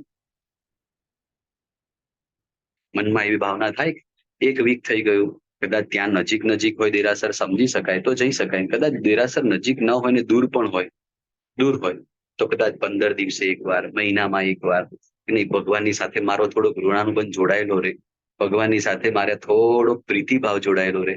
આ ભગવાનને હું નહીં જોઉં, આ ભગવાનની સાથે હું નહીં જોડાઉં, તો કદાચ સાધના અને આરાધના મને દેવલોક અપાવશે, અને એ દેવલોકની અંદર શાશ્વતા દેરાસરો હશે, એ દેવલોકની અંદર શાશ્વતી પ્રતિમાઓ હશે, એમના હું ભાવપૂર્વક દર્શન કરી શકીશ. વિચારવા જેવી વાતો છે. અહીંયા દેરાસરમાં જતા હોય, રસ્તા ઉપર પરમાત્માનું દેરાસર આવે, અંદર પરમાત્મા હોય, અને છતાં પણ આપણી ગાડી સડસડાટ ચાલી જાય, અને આપણને ઉભા રહેવાનો સમય ના હોય, અને આગળ ચાલીને નમો જીનાણમ કહેવાનો પણ આપણને સમય ન હોય, ક્યારે પણ કોઈ દેરાસર દેખાય ને એ બાજુથી ગાડી પણ પસાર થાય ને, કદાચ જો સામર્થ્ય હોય ને સમય હોય, સમય જો સમય હોય તો ભાવપૂર્વક એ દેરાસરમાં દર્શન કરવા જજો, ને કદાચ જો સમય ન હોય તો એટલું તો ચોક્કસપણે ખાસ કરજો કે એ દેરાસર જ્યારે દેખાય ત્યારે નમો જીનાણમ ને ભાવપૂર્વક નમો જીનાણમ કહેજો. કારણ કે તમારી સાધના ને તમારી આરાધના સારી છે, અને એના પ્રભાવે તમને દેવલોક મળશે, પણ દેવલોકમાં મળ્યા પછી આસક્ત થઈ જઈશું તો શું કરશું? અહીંયા થોડો પૈસો વધે, થોડું શરીર સારું હોય ને તો આપણે બધા આસક્ત ભાવમાં જતા રહીએ છીએ. અહીંયા આપણો પૈસો વધે એટલે મસ્ત મજાના બંગલા બનાવવાના, આપણો પૈસો વધે એટલે આપણે મસ્ત મજાની ગાડીઓ વસાવવાની, આપણા પૈસા વધે એટલે આપણે મસ્ત મજાના કપડા પહેરવાના, હીરાના હાર પહેરવાના, દાગીનાઓ પહેરવાના. પણ આ બધાથી તું અલિપ્ત નથી રહી શકતો. કાળાંતરે આ તારી સાધના તને દેવલોક અપાવશે તો તું અલિપ્ત કેવી રીતે રહી શકીશ? ભગવાન પ્રત્યે તારો પ્રેમ ભાવ હશે, ભગવાન પ્રત્યે તારી પ્રીતિ હશે, તો જ તને સમવસણમાં મહાવિદેહમાં સમવસણમાં સિમંદર સ્વામી ભગવાનની દેશના સાંભળવાનું ને એમને દર્શન કરવાના ભાવો જાગશે. તું અત્યારે રોજ સિમંદર સ્વામી ભગવાન પાસે વિનંતી કરે છે કે ભગવાન 8 વર્ષે દીક્ષા લો, 8 વર્ષે દીક્ષા લો, 8 વર્ષે દીક્ષા લો, અને પછીના ભાવમાં દેવલોકમાંથી તને સિમંદર સ્વામી ભગવાન પણ દેખવા માટે તને વિચાર પણ નહીં આવે. કેમ? તારી પાસે શક્તિ અત્યારે નથી, તું મહાવિદ્ય ક્ષેત્રમાં જઈ શકે, પણ દેવલોકમાં ગયા પછી તારી પાસે શક્તિ છે, તું મહાવિદ્યમાં જઈ શકે. અત્યારે તારી પાસે શક્તિ નથી, તું પરમાત્માના વચનોને સાંભળી શકે. દેવલોકમાં ગયા પછી તારી પાસે શક્તિ છે, તું પરમાત્માના વચનોને સાંભળી શકે. તો પછી તું એ દેવલોકમાંથી તારી અનાસક્ત ભાવમાં રહી એ બધા સુખોને છોડી અને મહાવિદ્યમાં જઈને પરમાત્માની દેશનાનું શ્રવણ તું કરીશ. એના માટે તો અહીંયા ગુણો કેળવવા પડશે, એના માટે તો અહીંયા સદભાવનાઓ કેળવવી પડશે. એના આ ભાવમાં આ ભાવમાં મારું કર્તવ્ય શું? ખાલી માત્ર પૈસા કમાવાના, સંપત્તિ વધારવાની, બંગલાઓ મોટા મોટા બનાવવાના, સત્તા ઉપર બેસી જવાનું, આ જ આપણું કર્તવ્ય છે? આ ભાવમાં તો ભગવાનની પ્રેમ કરો, ગુરુ ભગવંતો પ્રત્યે પ્રેમ કરો. આ કોઈ પણ ગજ, કોઈ પણ સમુદાયના આપણે હોઈએ, પણ જે ગજ કે જે સમુદાયમાં સ્થાનકવાસી, દેરાવાસી, દિગંબર, જે પણ જે ગુરુ ભગવંતોની ઓરા મને મળી છે, બસ એ ગુરુ ભગવંતોની ઓરામાં મારે જીવવું છે, એ ગુરુ ભગવંતોની આજ્ઞાનું પાલન મારે કરવું જ છે. બસ. ફેમિલી ડોક્ટર ઘણા બધા રાખ્યા હશે, તમારા શરીરની બધી જ અવસ્થાઓ કદાચ એમને જાણતા હશે, પણ તમારા મનના ભાવોને જાણી શકે એવા કોઈ ગુરુ ભગવાન તમે રાખ્યા? શરીરના રોગો બતાવે ને એને દર્દી કહેવાય, અને પોતાના આત્માના રોગોને જે બતાવે એને શિષ્ય કહેવાય. શરીરના રોગો ડોક્ટર પાસે જાઓ એટલે બતાવી દઈએ છીએ, બધા જ બતાવી દઈએ છીએ, બધા રોગોને બતાવી દઈએ છીએ કે ભગવાન મને આ થાય, મતલબ ડોક્ટર સાહેબ મને આ થાય છે, અહીંયા દુખાવો થાય છે, અહીંયા દુખાવો થાય છે, આ છે તે છે, બધી જ પીડાઓનું વર્ણન કરી દઈએ. એ જ રીતે પોતાના આચાર્ય ભગવંતો પાસે જાય અને પોતાના મનના બધા જ ભાવો કહી દે, અને ગુરુ ભગવંત પાસે માગે, માર્ગદર્શન માગે કે હે માર્ગદર્શક ગુરુ ભગવંતો, મને ભગવાનનો સાચો માર્ગ મને બતાવો, અને મને આ સંસારના રોગમાંથી, મને આ કસાયોના રોગમાંથી પ્રભુ મને મુક્ત કરાવો, મારા મનની શુદ્ધિ કરાવો પ્રભુ, મારા મનની શુદ્ધિ કરાવો. આવા પ્રકારના શુભ ભાવોને, આવા પ્રકારના શુભ સંકલ્પોને એ વ્યક્તિ ગુરુ ભગવંતો પાસે જાય, અને ગુરુ ભગવંતો પાસે જઈ અને વિનંતી કરીને માંગણી કરે આવા શુભ સંકલ્પોની, અને પોતાના આત્માની અંદર જેટલા પણ દોષો લાગી ગયા હોય એ દોષોને પશ્ચાતાપૂર્વક એ ગુરુ ભગવંતો પાસે કથન કરી લે. આ ગુરુ ભગવંતો એટલા બધા ગંભીર હોય ગુરુ ભગવંતો, કે જે ગુરુ ભગવંતો ગમે તેવા વ્યક્તિના ગમે તેવા દોષોને પણ જાણવામાં આવે ને તો એક ક્ષણ માટે પણ એક દોષ બીજાને ન બતાવે. એક ડોક્ટર ઉપર વિશ્વાસ રાખીએ છીએ અને બધા દુઃખોને બતાવી દઈએ છીએ. એક સદગુરુ ભગવંત ઉપર વિશ્વાસ રાખી અને બધા દોષોને બતાવી દેજો. ચોક્કસપણે એક સદગુરુ ભગવંતો તમને સાચું માર્ગદર્શન આપશે, સાચા રસ્તાઓ બતાવશે. અને સદગુરુ ભગવાન જયારે આપણને સાચા રસ્તા બતાવશે ને ત્યારે આપણને સાચા શુભ ભાવો જાગૃત થશે ને આત્માના હિતના વિચારો જાગૃત થશે. એટલે આજના દિવસની અંદર આચાર્ય ભગવંતનો દિવસ છે. આચાર્ય ભગવંતના 36 ગુણો છે. એ 36 ગુણોને ધારણ કરનારા વર્તમાન કાળની અંદર જેટલા પણ ભાવાચાર્ય ભગવંતો છે એ સગળા ભાવાચાર્ય ભગવંતોને હું ભાવપૂર્વક વંદન કરું છું. મહાવિદ્ય ક્ષેત્રની અંદર તો વર્તમાન કાળની અંદર 100 કરોડ તો સાધુ ભગવંતો છે. એમાંથી જે પણ આચાર્ય ભગવંતો હોય એ સગળા આચાર્ય ભગવંતોને હું ભાવપૂર્વક વંદન કરું છું. ઐરાવત ક્ષેત્રની અંદર પણ જે સગળા આચાર્ય ભગવંતો છે એમને આજે હું ભાવપૂર્વક વંદન કરું છું. બસ એ સગળા આચાર્ય ભગવંતોને ભાવપૂર્વક વંદન કરતા કરતા એમના આત્માની અંદર જે 36 ગુણો રહેલા છે એ 36 ગુણોને પણ હું ભાવપૂર્વક વંદન કરું છું. વર્તમાન કાળની અંદર જેટલા પણ આચાર્ય ભગવંતો છે એ સગળા આચાર્ય ભગવંતોને આપણે ભાવપૂર્વક વંદન કરીએ. આવતીકાલે ઉપાધ્યાય પદનો દિવસ છે. એ પદના દિવસની અંદર આપણે જ્ઞાનનું મહત્વ સાથે સાથે એ પણ કાલે વિચાર કરવાનો છે કે ઉપાધ્યાય ભગવંતો પોતે શાસનને સંભાળે અને શાસનને શ્રુત જ્ઞાન આપે. આપણું ફરજ આપણા દીકરા દીકરીઓ માટેની શું છે એનો પણ થોડોક આપણે કાલે વિચાર કરીશું. એ ઉપાધ્યાય ભગવંતના 27 ગુણો છે. એટલે આપણે ત્યાં 27 ખમાસણા, 27 નૈવેદ્ય, 27 ફળ આ બધા જ કરવાનું. અને ઓમ રીમ નમો ઉવજ્જાયણમની નોકાર વાળી અને ઉપાધ્યાયનો લીલો પદ છે. લીલા પદનું એટલે કે મંગનું આંબિલ કરવાનું. એક ધાનનું આંબિલ કરતા હોય ત્યારે. અને એ આચાર્ય ભગવંતો મારા ભગવાનના સૂત્રોને કહે છે. કારણ કે સૂત્ર અર્થથી આચાર્ય ભગવાન દેશના આપે અને સૂત્રથી ઉપાધ્યાય ભગવાન દેશના આપે. એ ઉપાધ્યાય ભગવંતોના જેવા જેવા વિશિષ્ટ કોટીના ગુણો છે. ઉપાધ્યાય યશોવિજયજી ભગવંત એવા મહાપુરુષોના ગુણોથી પણ આપણે કાલે પરિચિત થઈશું. કે એ મહાપુરુષોના જીવનની અંદર જેવા ગુણો છે એવા ગુણોને પણ મારા જીવનની અંદર આવે. એ ઉપાધ્યાય ભગવંતો શાસનના લોકોના હૃદયની અંદર શાસ્ત્રોની વાતો વસાવે છે. બસ પરમાત્મા મારા જીવનની અંદર પણ એ શાસ્ત્રની વાતો વસે અને હું પણ એ શાસ્ત્રની વાતોને બીજાના લોકોના હૃદયની અંદર વસાવું.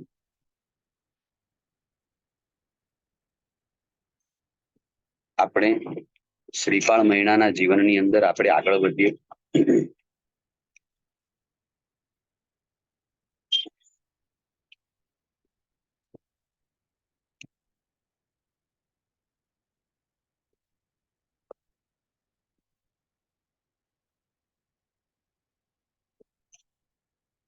જે શ્રીપાળ ને 9 પદ ઉપર અત્યંત અત્યંત અત્યંત બહુમાન ભાવ જે શ્રીપાળને સિદ્ધ ચક્ર ભગવાન ઉપર અત્યંત બહુમાન ભાવ જે શ્રીપાળને 9 પદની ઓળી ઉપર અત્યંત બહુમાન ભાવ એ શ્રીપાળ બબ્બર કોટના મહાકાળ રાજાના અતિથિ બન્યા. એમના દીકરીની સાથે એમના લગ્ન થયા.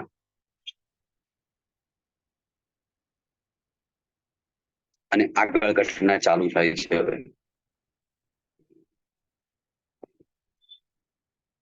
ઘણો સમય વ્યતીત થઈ ગયો અને એ ઘણા સમય વ્યતીત થઈ ગયા પછી એ બબ્બર કોટમાંથી નીકળી અને બીજા રત્નદ્વીપની અંદર જવા માટે પોતે આગળ વધી રહ્યા છે. ધવલ શેઠ વિચાર કરે છે કે ભાઈ ક્યાં ખાલી હાથે આવ્યો તો અને ક્યાં મારા 250 વાહનો એને લઈ લીધા.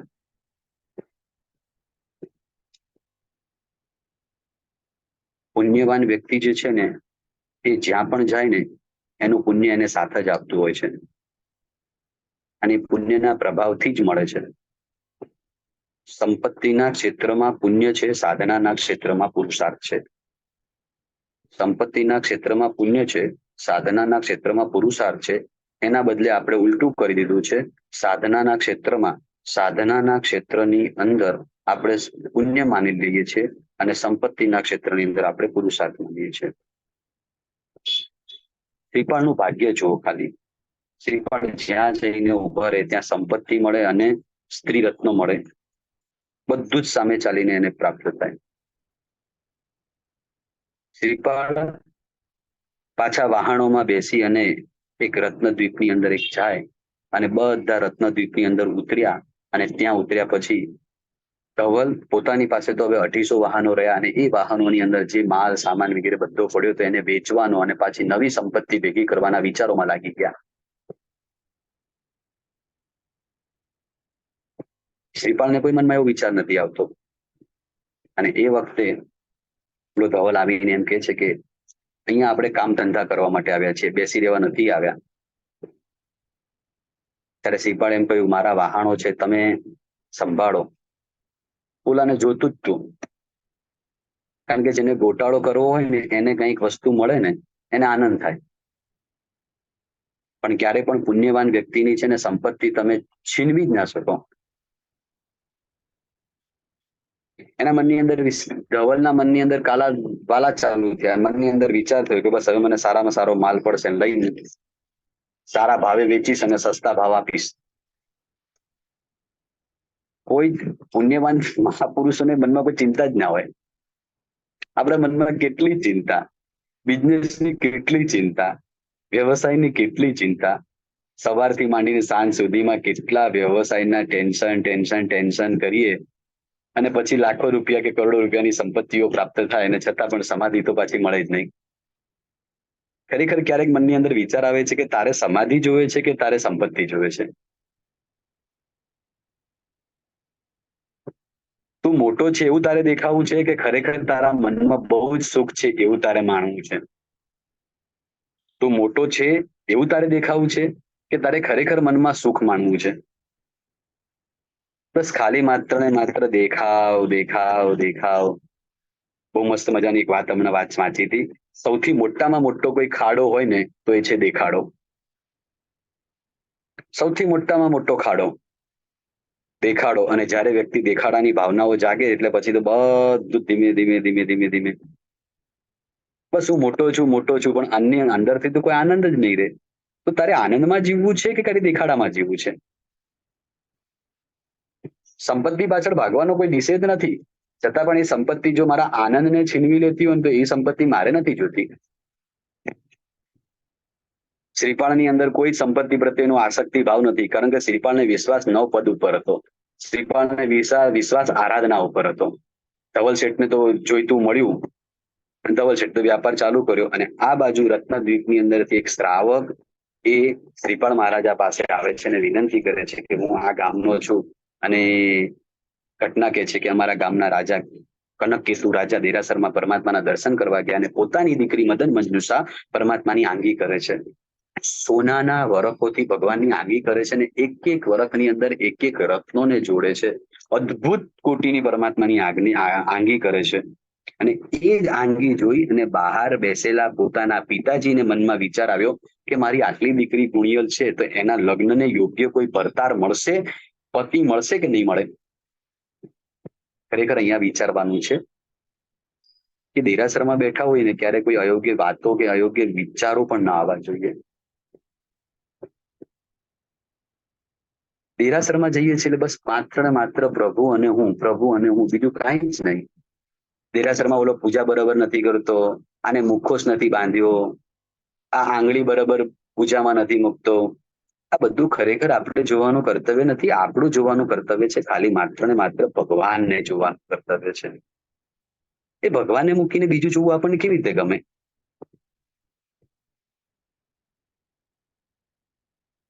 આપણે તો ભગવાનને જ જોવાના છે. છતાં પણ કોઈ કર્મનો ઉદય ગણો જે ગણો એ કનકકેતુ રાજાને વિચાર આવ્યો અને દીકરી દર્શન કરીને બહાર નીકળી અને દેરાસરના દરવાજા બંધ થઈ ગયા. ગમે એટલો પુરુષાર્થ કરે છે, ખુલતા નથી. દીકરી રડે છે કે મારાથી કઈ પરમાત્માની આશા જ ના થઈ ગઈ હશે, વિરાજ ના થઈ ગઈ હશે, એના કારણે આવું થયું હશે. તારે પિતાજી આવીને કહે છે કે બેટા તારી કોઈ ભૂલ નથી, ભૂલ તો મારી છે. તો પિતાજી આપની શું ભૂલ હોય?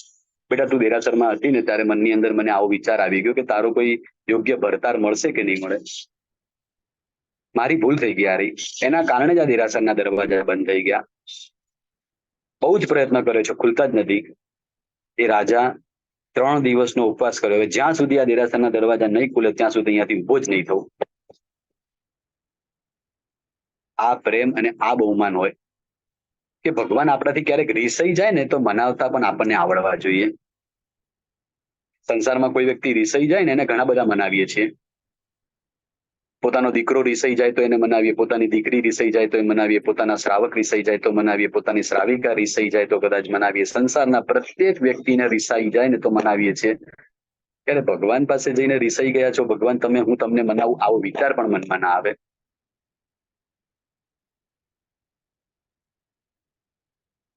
આપણે દેરાસરના દરવાજા બંધ થાય તો કઈ ફરક ના પડે, ખુલે તો કઈ ફરક ના પડે. કે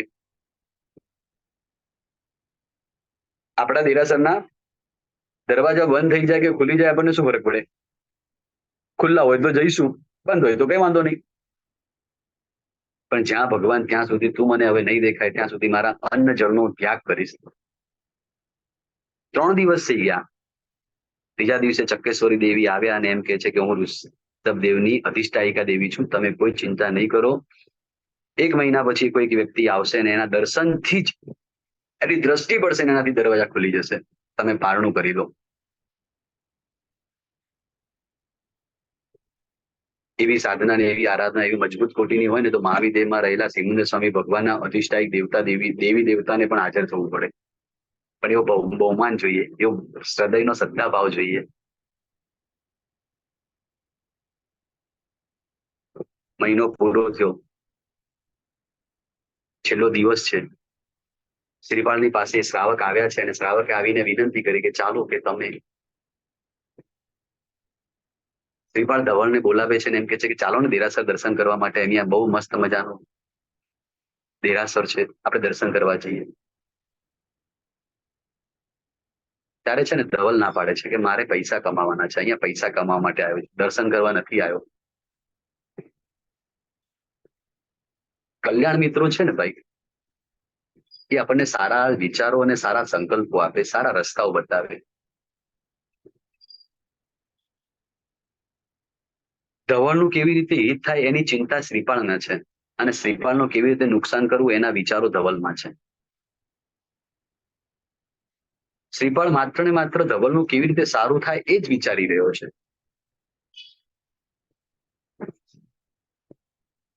દર્શન કરવાની જયારે વાત કરે ત્યારે દર્શન કરવા માટે નથી જતા.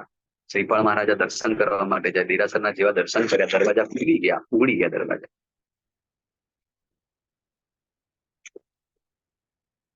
રાજાએ ખુશ થયા, આનંદમાં આવ્યા, પોતાના દીકરીને ના લગ્ન કરાવ્યા. કારણ કે જયારે સામેનો વ્યક્તિ જયારે પાત્ર દેખાય ને ત્યારે પણ વ્યક્તિઓને પોતે પોતાના ઉત્તમ રત્નને, પોતાના દીકરીને એ પેલા કુળ જોવાતું, ખાનદાન જોવાય, એના ગુણ જોવાય.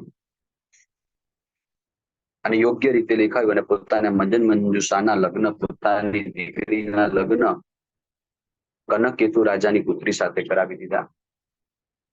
ધવલ વિચારમાં પડે છે કે શાલુ ક્યારે 1 અને 2 બે પત્ની, 250 મારા વાહનો. થોડોક સમય રત્નદ્વીપની અંદર રહે છે અને ત્યાં એક વખત કોટવાલ એક વ્યક્તિને બંદી બનાવીને લાવે છે. શ્રીપાળ મહારાજા રાજસભામાં બેઠા હોય છે અને જોવે છે કે આ તો ધવલ છે અને ધવલને બચાવે છે. ધવલને બચાવે છે. કેટલી વાર ધવલને બચાવે, છતાં પણ એ ધવલને શ્રીપાળ પ્રત્યે કોઈ આદર જ થતો નથી. એ શ્રીપાળને નુકસાન પહોંચાડવાની જ માત્ર ને માત્ર વિચારો આવે. ધવલને બચાવ્યા, ધવલ નીકળ્યા, પાછા વાહનો ભર્યા અને વાહનો ભર્યા પછી પાછા આવે છે રાજા પાસે, શ્રીપાળ પાસે, અને વિનંતી કરે છે કે ભાઈ આપણે હવે અહીંયા આ દેશમાંથી આપણે હવે પરદેશની અંદર જઈએ છીએ.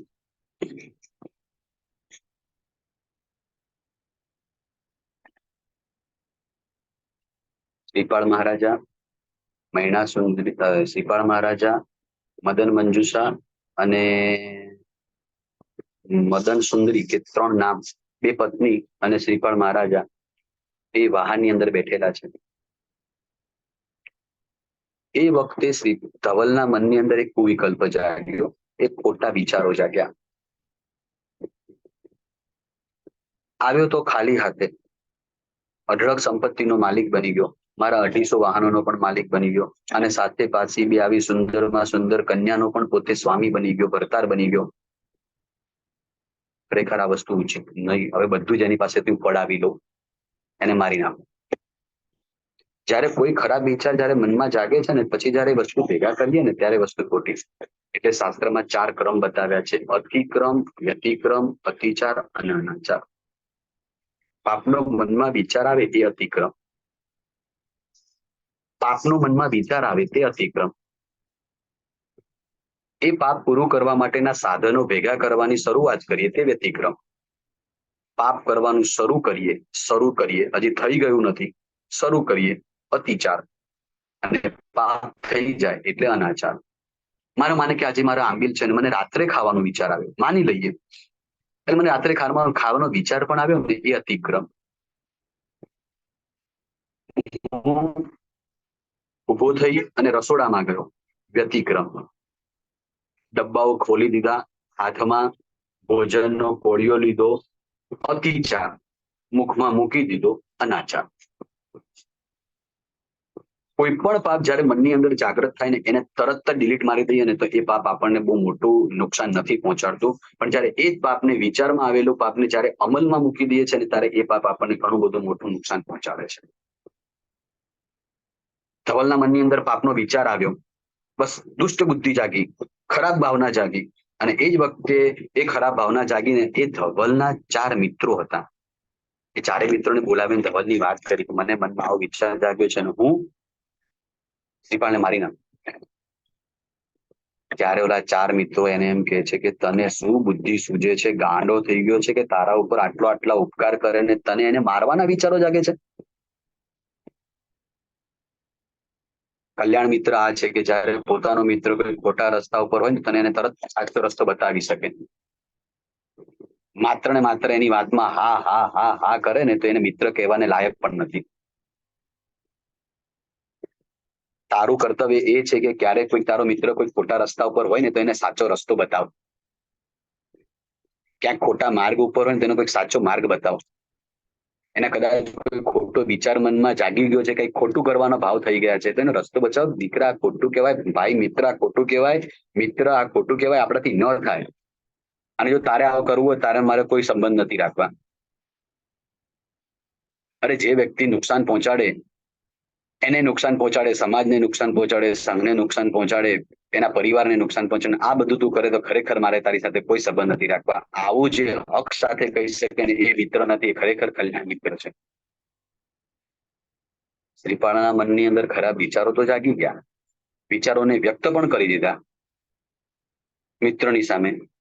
એક મજાનો એ વાત પણ મને અહીંયા ગમી કે કઈ પણ મનમાં ખરાબ વિચારો જાગે ને, પણ કહેવું તો પડશે. તો કદાચ છે ને, એ વખતે કોઈ જો સારા મિત્રો મળી જશે ને, તો એના સારા વિચારો પાછા આવશે. શ્રીપાળને 4 જણાએ બોલ્યા કે આવું ન કરાય, એટલે એક વખત તો શ્રીપાળ પાછા, ધવલને 4 જણા લોકોએ કહ્યું કે 4 મિત્રોએ ધવલને કહ્યું કે તારી આ વિચારધારા ખોટી છે, તારાથી આવું ના થાય. શ્રીપાળ માટે તું આવું વિચારે છે, બહુ જ ખોટું કહેવાય, તારાથી આવો વિચાર ન કરાય. એક ક્ષણ માટે તો મન વિચાર પાછળ પડ્યો. 3 મિત્રો નીકળી ગયા, એક મિત્ર પાછો આવ્યો, અને પાછો આવીને મિત્રને એમ કહ્યું કે તું જે વિચારે છે ને, એ સાચું જ છે, કર તું તારા. એટલે તારા 250 વાહણો એને લઈ લીધા, અને તું એને જીવતો જવા દે, કેવી રીતે ચાલે? તો ખબર નથી કે કોઈનું સારું કરી ના શકીએ તો કોઈના ખોટામાં નિમિત્ત કેમ બનીએ છીએ. કોઈને સારી સલાહ અને સાચી સલાહ નથી આપી શકતા, તો કોઈને ખોટી સલાહો કેમ આપીએ છીએ? કોઈને સંસારમાંથી બહાર નથી નીકાળી શકતા તો કોઈના સંસારને વધારવામાં નિમિત્ત કેમ બનીએ છીએ? કોઈને સાચો રસ્તો નથી બતાવી શકતા તો કોઈના ખોટો રસ્તો બતાવવામાં આપણે નિમિત્તભૂત કેમ બનવું? શા માટે ખોટા રસ્તાઓ બતાવવા? પોતાને થોડી ઘણી સંપત્તિ પ્રાપ્ત થઈ જાય એના માટે થઈને બીજાને ખોટા રસ્તા બતાવવાના, ખોટા માર્ગો બતાવવાના?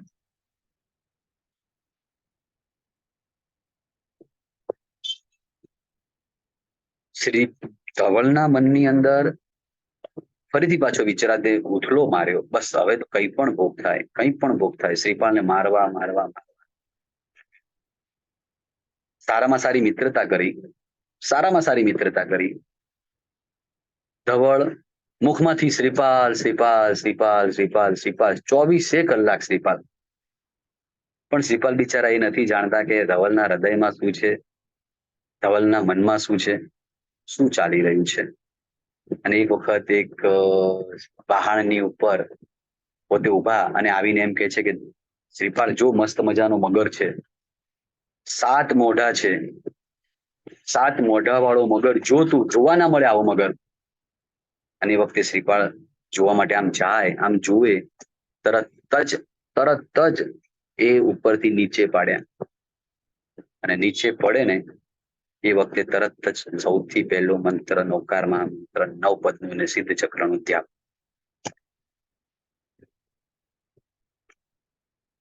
મારા મૃત્યુના સમયે મને કયા વિચારો આવશે ને મને ખબર નથી, પણ શ્રીપાલને કદાચ આ મૃત્યુની ક્ષણ હતી, બચશે કે નહીં બચે કોઈ જ ખબર નથી. ને એ વખતે એમને મનની અંદર અરિહંત પરમાત્મા આવ્યા, 9 પદ આવ્યા.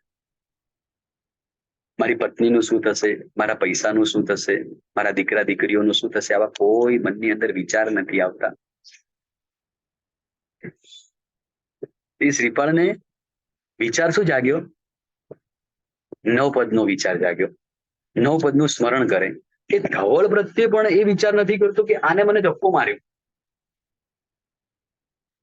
એ ધવળ પ્રત્યે પણ મનની અંદર તિરસ્કાર નથી કરતો.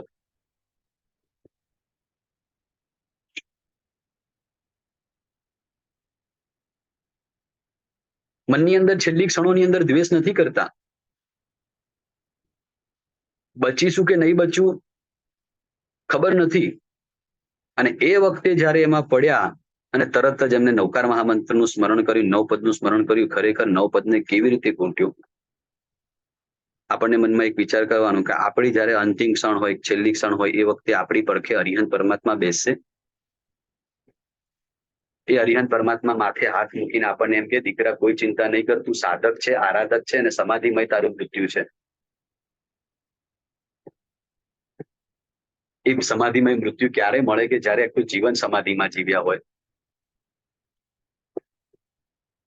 જે વ્યક્તિ જીવન સમાધિમાં જીવે ને એને મરણ સમાધિમાં હોય. જેનું જીવન જ સમાધિમાં ના હોય એનું મરણ કેવી રીતે સમાધિમાં હોય? છેલ્લે લોકો આવે ને 4 લોકો નૌકાર સંભળાવે, 4 લોકો પુણ્ય પ્રકાશનું સ્તવન સંભળાવે અને 4 લોકો આવીને કઈ હિતની વાતો કરી દે ને આપણે એમ સમજીએ કે સમાધિ મૃત્યુ થયું. એ સમાધિ મૃત્યુ ખાલી વ્યવહારથી કહેવાય, નિશ્ચયથી તો આ સમાધિ મૃત્યુ ન કહેવાય. આવા મૃત્યુ પણ આપણને અનંતી વાર થયા છે. સમાધિ મૃત્યુ એને કહેવાય કે જ્યારે આખું જીવન સમાધિમાં જીવ્યા હોય ને ત્યારે જ મરણ સમાધિમાં મળે. આખું જીવન હાય હોય, હાય હોય, હાય હોય, પૈસો પૈસો પૈસો પૈસો, સત્તા જોવે છે, પૈસો જોવે છે, નામના જોવે છે, કામના જોવે છે. આખા ભવમાં જ્યારે આ જ વિચારો કરેલા હોય એ વ્યક્તિને પછી છેલ્લી ક્ષણની અંદર અરિહંત પરમાત્મા આવી મનમાં આવે, અરિહંત પરમાત્મા મનમાં, નૌકાર મહામંત્ર આવે મનમાં.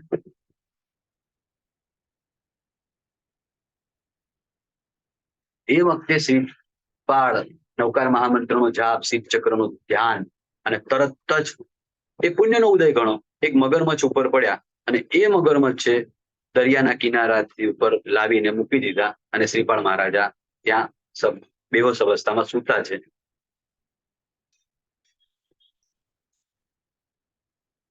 જેવી આંખ ઉઘાડે, જેવી આંખ ઉઘડી તરત જ ચાલુ બેન્ડ બાજા ચાલુ, તરત આગતા સ્વાગતા ચાલુ. શ્રીફળ આંખ ઉઘાડે વિચાર કરે એની પહેલા તો લોકો આવીને જય હો જય હો જય હો વિજય હો આવા બધા નારા ચાલુ થઈ ગયા. એટલે શ્રીફળ વિચાર જ કરે કે આ શું, કારણ કે પુણ્ય વસ્તુ જેવી છે, તમારે ક્યાંય માંગવાનું નહીં, તમને બધું જ આપી દે. શીત ચક્ર ઉપર શ્રદ્ધાનો ભાવ હોય તો શીત ચક્રની જવાબદારી છે. નાનો બાળક છે ને, જયારે તમારી સાથે પિતાજીની સાથે ફરવા માટે નીકળે ને, એ નાના બાળકે કોઈ વખત આવીને તમને એમ કહ્યું પપ્પા તમે પૈસા લીધા કે ન લીધા?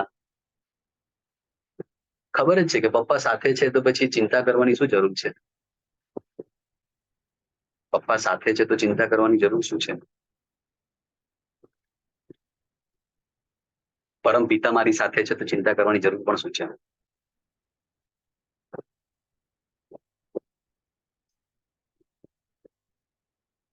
એ રાજા આયા અને ત્યાં ઠાઠમાઠથી એમનો આગતા સ્વાગતા વગેરે કરાવ્યું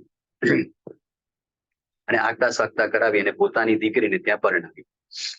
કારણ કે સંકેત થયેલો પહેલાથી કે કોઈક આવા દિવસે યોગ્ય અવસરે આવી વ્યક્તિ કોઈ આવે દરિયા કિનારા ઉપર, તેને તમે તમારી દીકરીને પરણાવજો. લગ્ન થઈ ગયા મદન મંજરીની સાથે.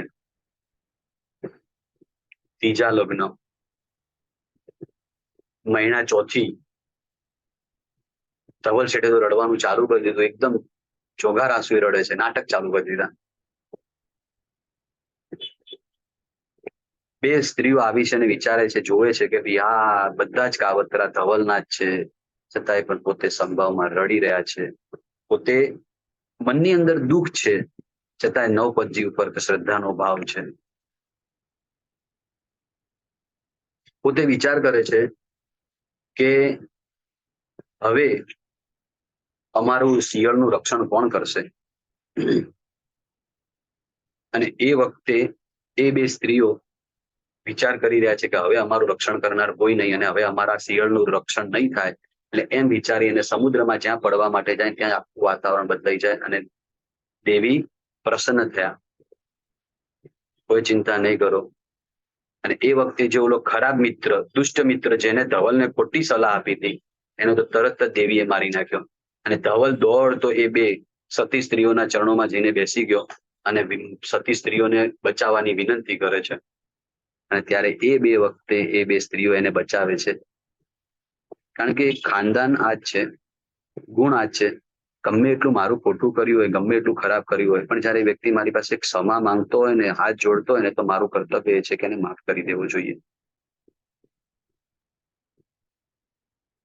જ્યારે કોઈ વ્યક્તિથી કંઈ પણ ભૂલ થાય ને, એ કદાચ એની અજ્ઞાનતા હોય, પણ છતાં એ ભૂલ થઈ ગયા પછી એ જ્યારે કોઈ વ્યક્તિ સ્વીકાર કરતો હોય ને, એ સ્વીકાર કરતો હોય ને, ત્યારે એને ક્ષમા કરી લેવું જોઈએ. અને ક્ષમાપના પણ કેવી? જેને પોતાના પતિને સમુદ્રમાં નાખી દીધા છે, બચશે કે નહીં બચે એ પણ વિચાર નથી.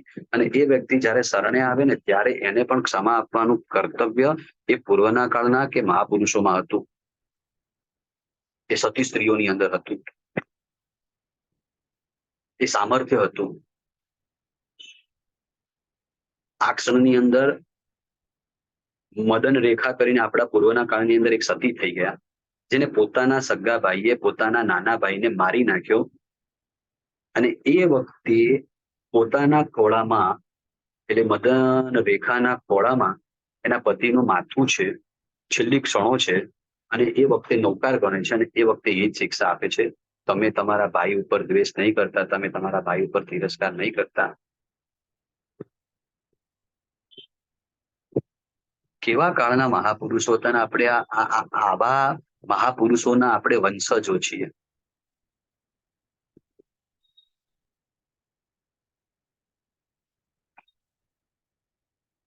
ધવલ શેઠને ચક્કેશ્વરી દેવીએ કડક શબ્દોમાં કીધું કે જો તારા મનની અંદર પણ ખરાબ ભાવ જાગશે તો એ તારી ખેર નથી.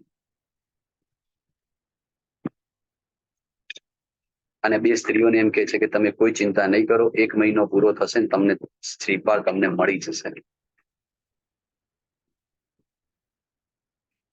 શ્રીપાલ તમને મળશે. 1 મહિનો પૂરો થયો, 1 મહિનો પૂરો થઈ ગયો અને એ વહાણો પવનના કારણે જે દેશમાં શ્રીપાલ હતા એ દેશમાં જઈને જ વાહનો ત્યાં જઈને ઉભા રહી ગયા. એ દેશમાં જઈને ત્યાં જઈને વાહનો ઉભા રહી ગયા. રાજા પાસે ધવલ જાય છે અને ધવલને આ ઓળખી જ લે છે.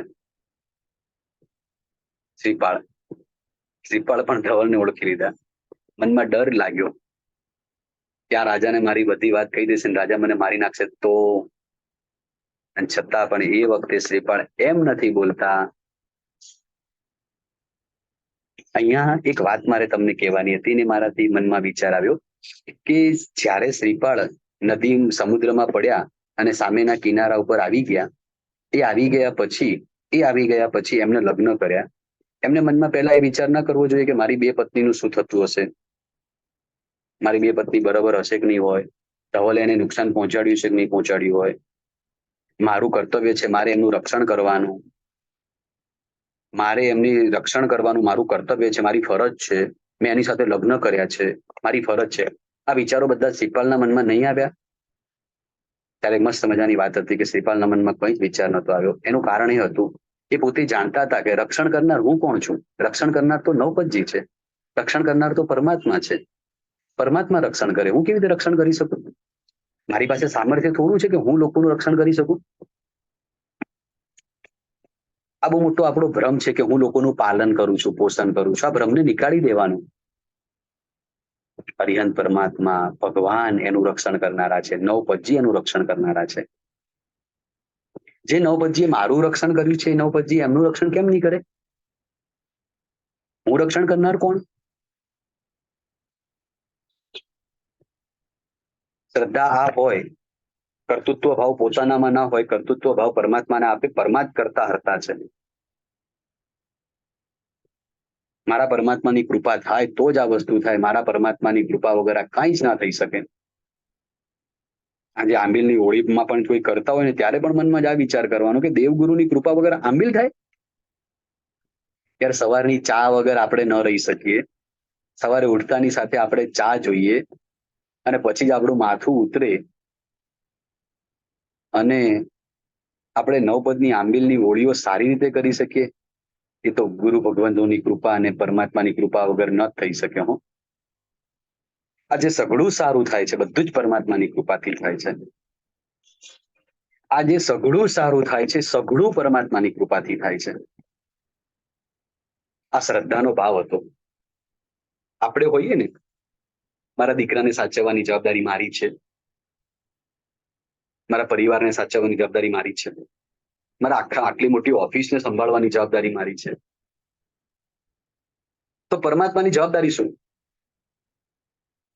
બધી જ જવાબદારી તમે માથે લઈને બેઠા છો તો પરમાત્માને જવાબદારી તમે શું સોંપી? બધું જ પરમાત્માની કૃપા થકી થાય છે. બસ મારે તો પરમાત્માની આજ્ઞામાં રહેવાનું છે, એ જ મારું કર્તવ્ય છે. એ જ મારું કર્તવ્ય છે કે બસ મારે મારા પરમાત્માની આજ્ઞામાં રહેવું છે.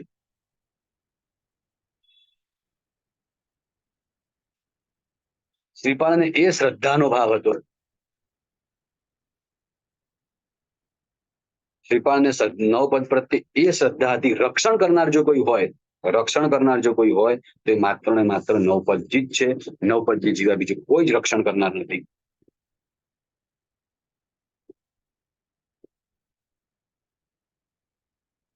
આ શ્રદ્ધા આપણે કેળવીએ, આ બહુમાન આપણે કેળવીએ.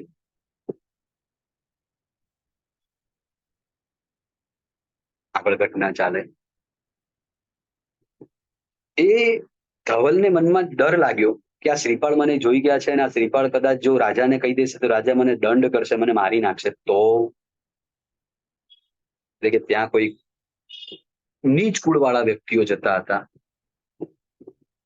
એના નાયકને બોલાવીને એમ કહ્યું કે તું જા અને રાજાને જઈને એટલું કે, ધવલ કે છે કે તમે જે આ શ્રીપાલના આના લગ્ન કરાવ્યા ને તમારી દીકરીના, એ તો બહુ જ નીચ કુળમાં જન્મ પામેલો વ્યક્તિ છે, કે ઉચ્ચ કુળમાં નથી જન્મ. એટલે ઓલો વ્યક્તિ રાજા પાસે જાય ને એમ કે છે કે આ શ્રીપાળ તો નીચ કુળમાં જન્મ પામેલા વ્યક્તિ છે. રાજાને આવેશ આવ્યો, રાજાને ગુસ્સો થયો કે હાય, મારી દીકરીને મેં આવી કુળમાં જન્મેલા વ્યક્તિની સાથે લગ્ન કરાવ્યા. અને એ વખતે આ બે સ્ત્રીઓ આવે અને શ્રીપાળની ઓળખ કરે અને આ મારા લગ્ન આની સાથે ત્યાં બધી ઘટના કરાવે અને રાજાનો પ્રકોપ ધવલ ઉપર અત્યંત એને મારી નાખું.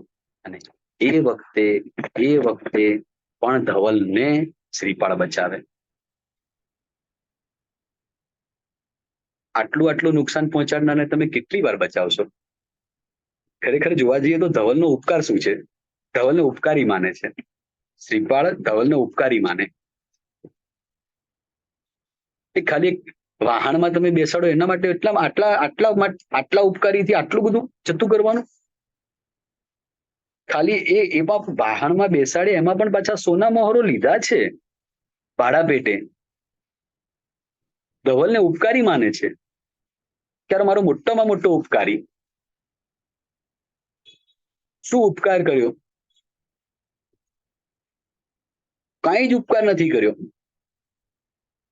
ડગલે ને પગલે દુઃખ જ આપ્યું છે. ડગલે ને પગલે પીડા જ આપી છે. વાહનમાં પાછા બેસાને બીજા દેશાંતરમાં જાય અને મનની અંદર પાછી દુર્બુદ્ધિઓ જાગૃત થઈ. પહેલા તો 2 પત્ની, હવે 3 પત્ની, હવે તો આને હું જીવતો જ ના રહેવા દઉં, મારી જ નાખું. અને એ જ્યાં મારવા માટે દોડે અને પોતાનો પગ લપસ્યો અને પોતાને જે કુદાડી હતી પોતાને જ વાગી અને એ ધવલ શેઠ મૃત્યુ પામીને 7મી નરકની અંદર જતો રહ્યો. સમાચાર શ્રીપાલને મળ્યા. શ્રીપાલના આંખમાંથી આંસુ આવી ગયા. ઓ મારા પરમ ઉપકારી મને છોડીને જતા રહ્યા. કોઈ કાળે શ્રીપાલના આંખમાંથી આંસુ ના આવ્યા, પણ જ્યારે ધવલ મૃત્યુ પામ્યા ને ત્યારે એ વખતે શ્રીપાલના આંખમાંથી આંસુ આવ્યા કે મારા પરમ ઉપકારી મને મૂકીને જતા રહ્યા. મારા પરમ ઉપકારી મને મૂકીને જતા રહ્યા. દુશ્મનને પણ પ્રેમ કરી શકીએ ને એવું સત્વ આપણે માંગવાનું છે. દુશ્મનને પણ પ્રેમ કરી શકીએ ને એવા ગુણો આપણે પ્રભુ પાસે માંગવાના છે.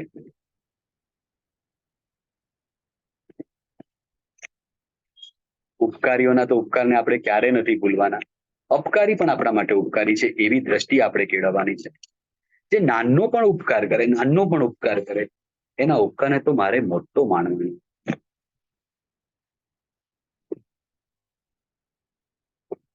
શ્રીપાળના આત્મામાં જેવા ગુણો છે એ સઘળા ગુણો મારા આત્મામાં પ્રગટ થાય એવા ભાવો સાથે શ્રીપાળને ભાવપૂર્વક વંદન. આચાર્ય ભગવંતોના આજના પવિત્ર પદની અંદર આચાર્ય ભગવંતોને પણ ભાવપૂર્વક વંદન.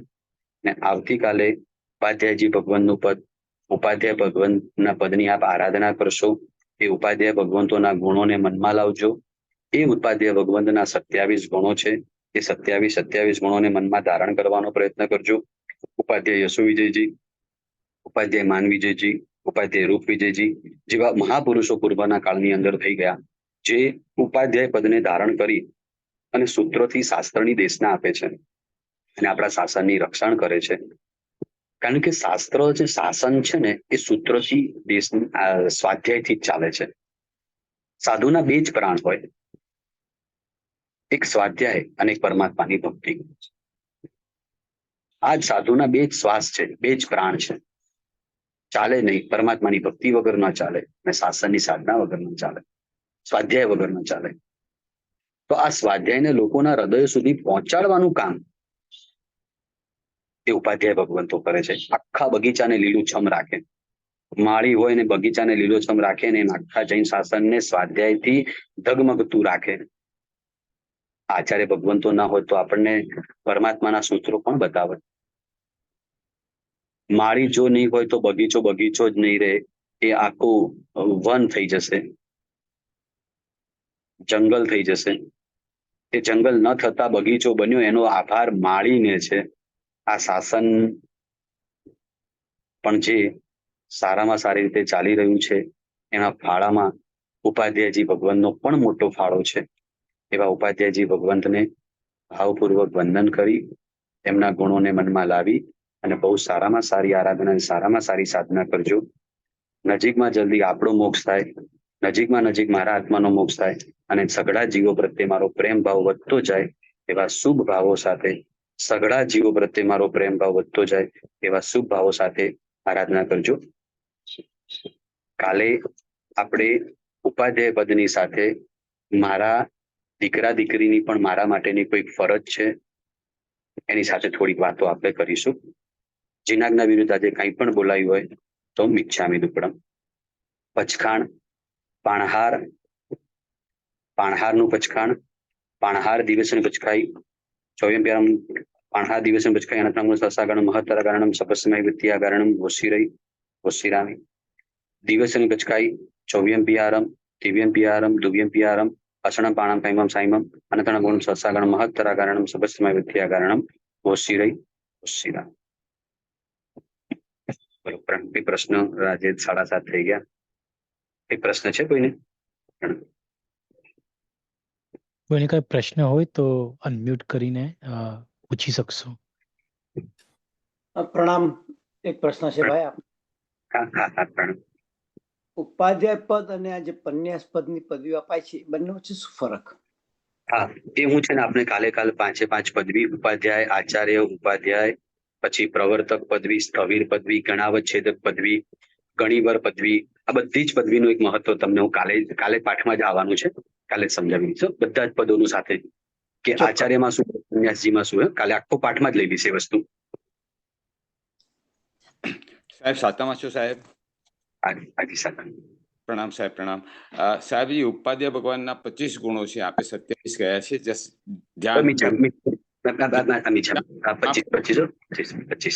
ઉપાધ્યાયજી ભગવાનના 25, સાધુ ભગવાનના 27.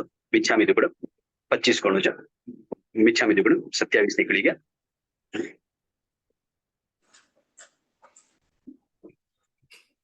નિકુંજભાઈ કાલે 25 ખમાસણા, 25 ખમાસણા, 25 સાથિયા, 25 નૈવેદ, 25 ફળ, 25 પ્રદક્ષિણા અને ઓમ રીમ નમો વજાયાણમની 20 નૌકાર વાળી. સાહેબજી બહુ સરસ સમજાવો છો, અનુમોદના કરીએ છીએ હૃદયથી. બહુ સરસ, ખુશી છે સાહેબ. આપ પણ સાતામાં છો ને, ખૂબ ખૂબ આભાર આપનો ભગવાન. બધા સાતામાં રહેજો. બહુ ભાવપૂર્વક, બહુ સારામાં સારી આપ આરાધના કરો છો. ઘણી વાર એમ થાય કે આટલા દૂર રહ્યા છો અને આરાધના કરો છો, હજી પણ વધારે સારામાં સારી આરાધના થાય, હજી પણ સારામાં સારી સાધના થાય.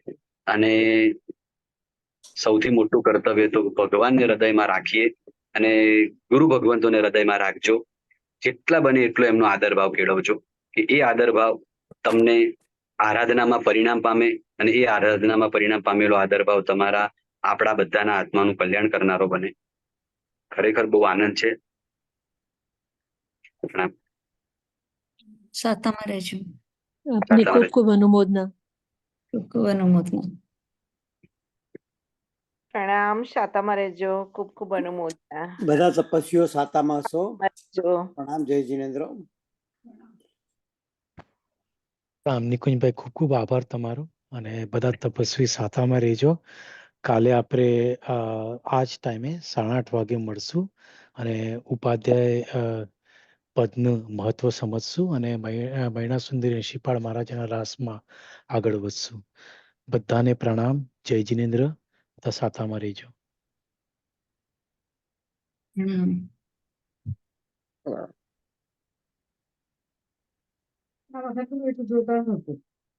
ઊંઘી ગઈ હતી એટલે. હું તો બિલકુલ નથી ઊંઘ્યો. એનીવે ચાલો.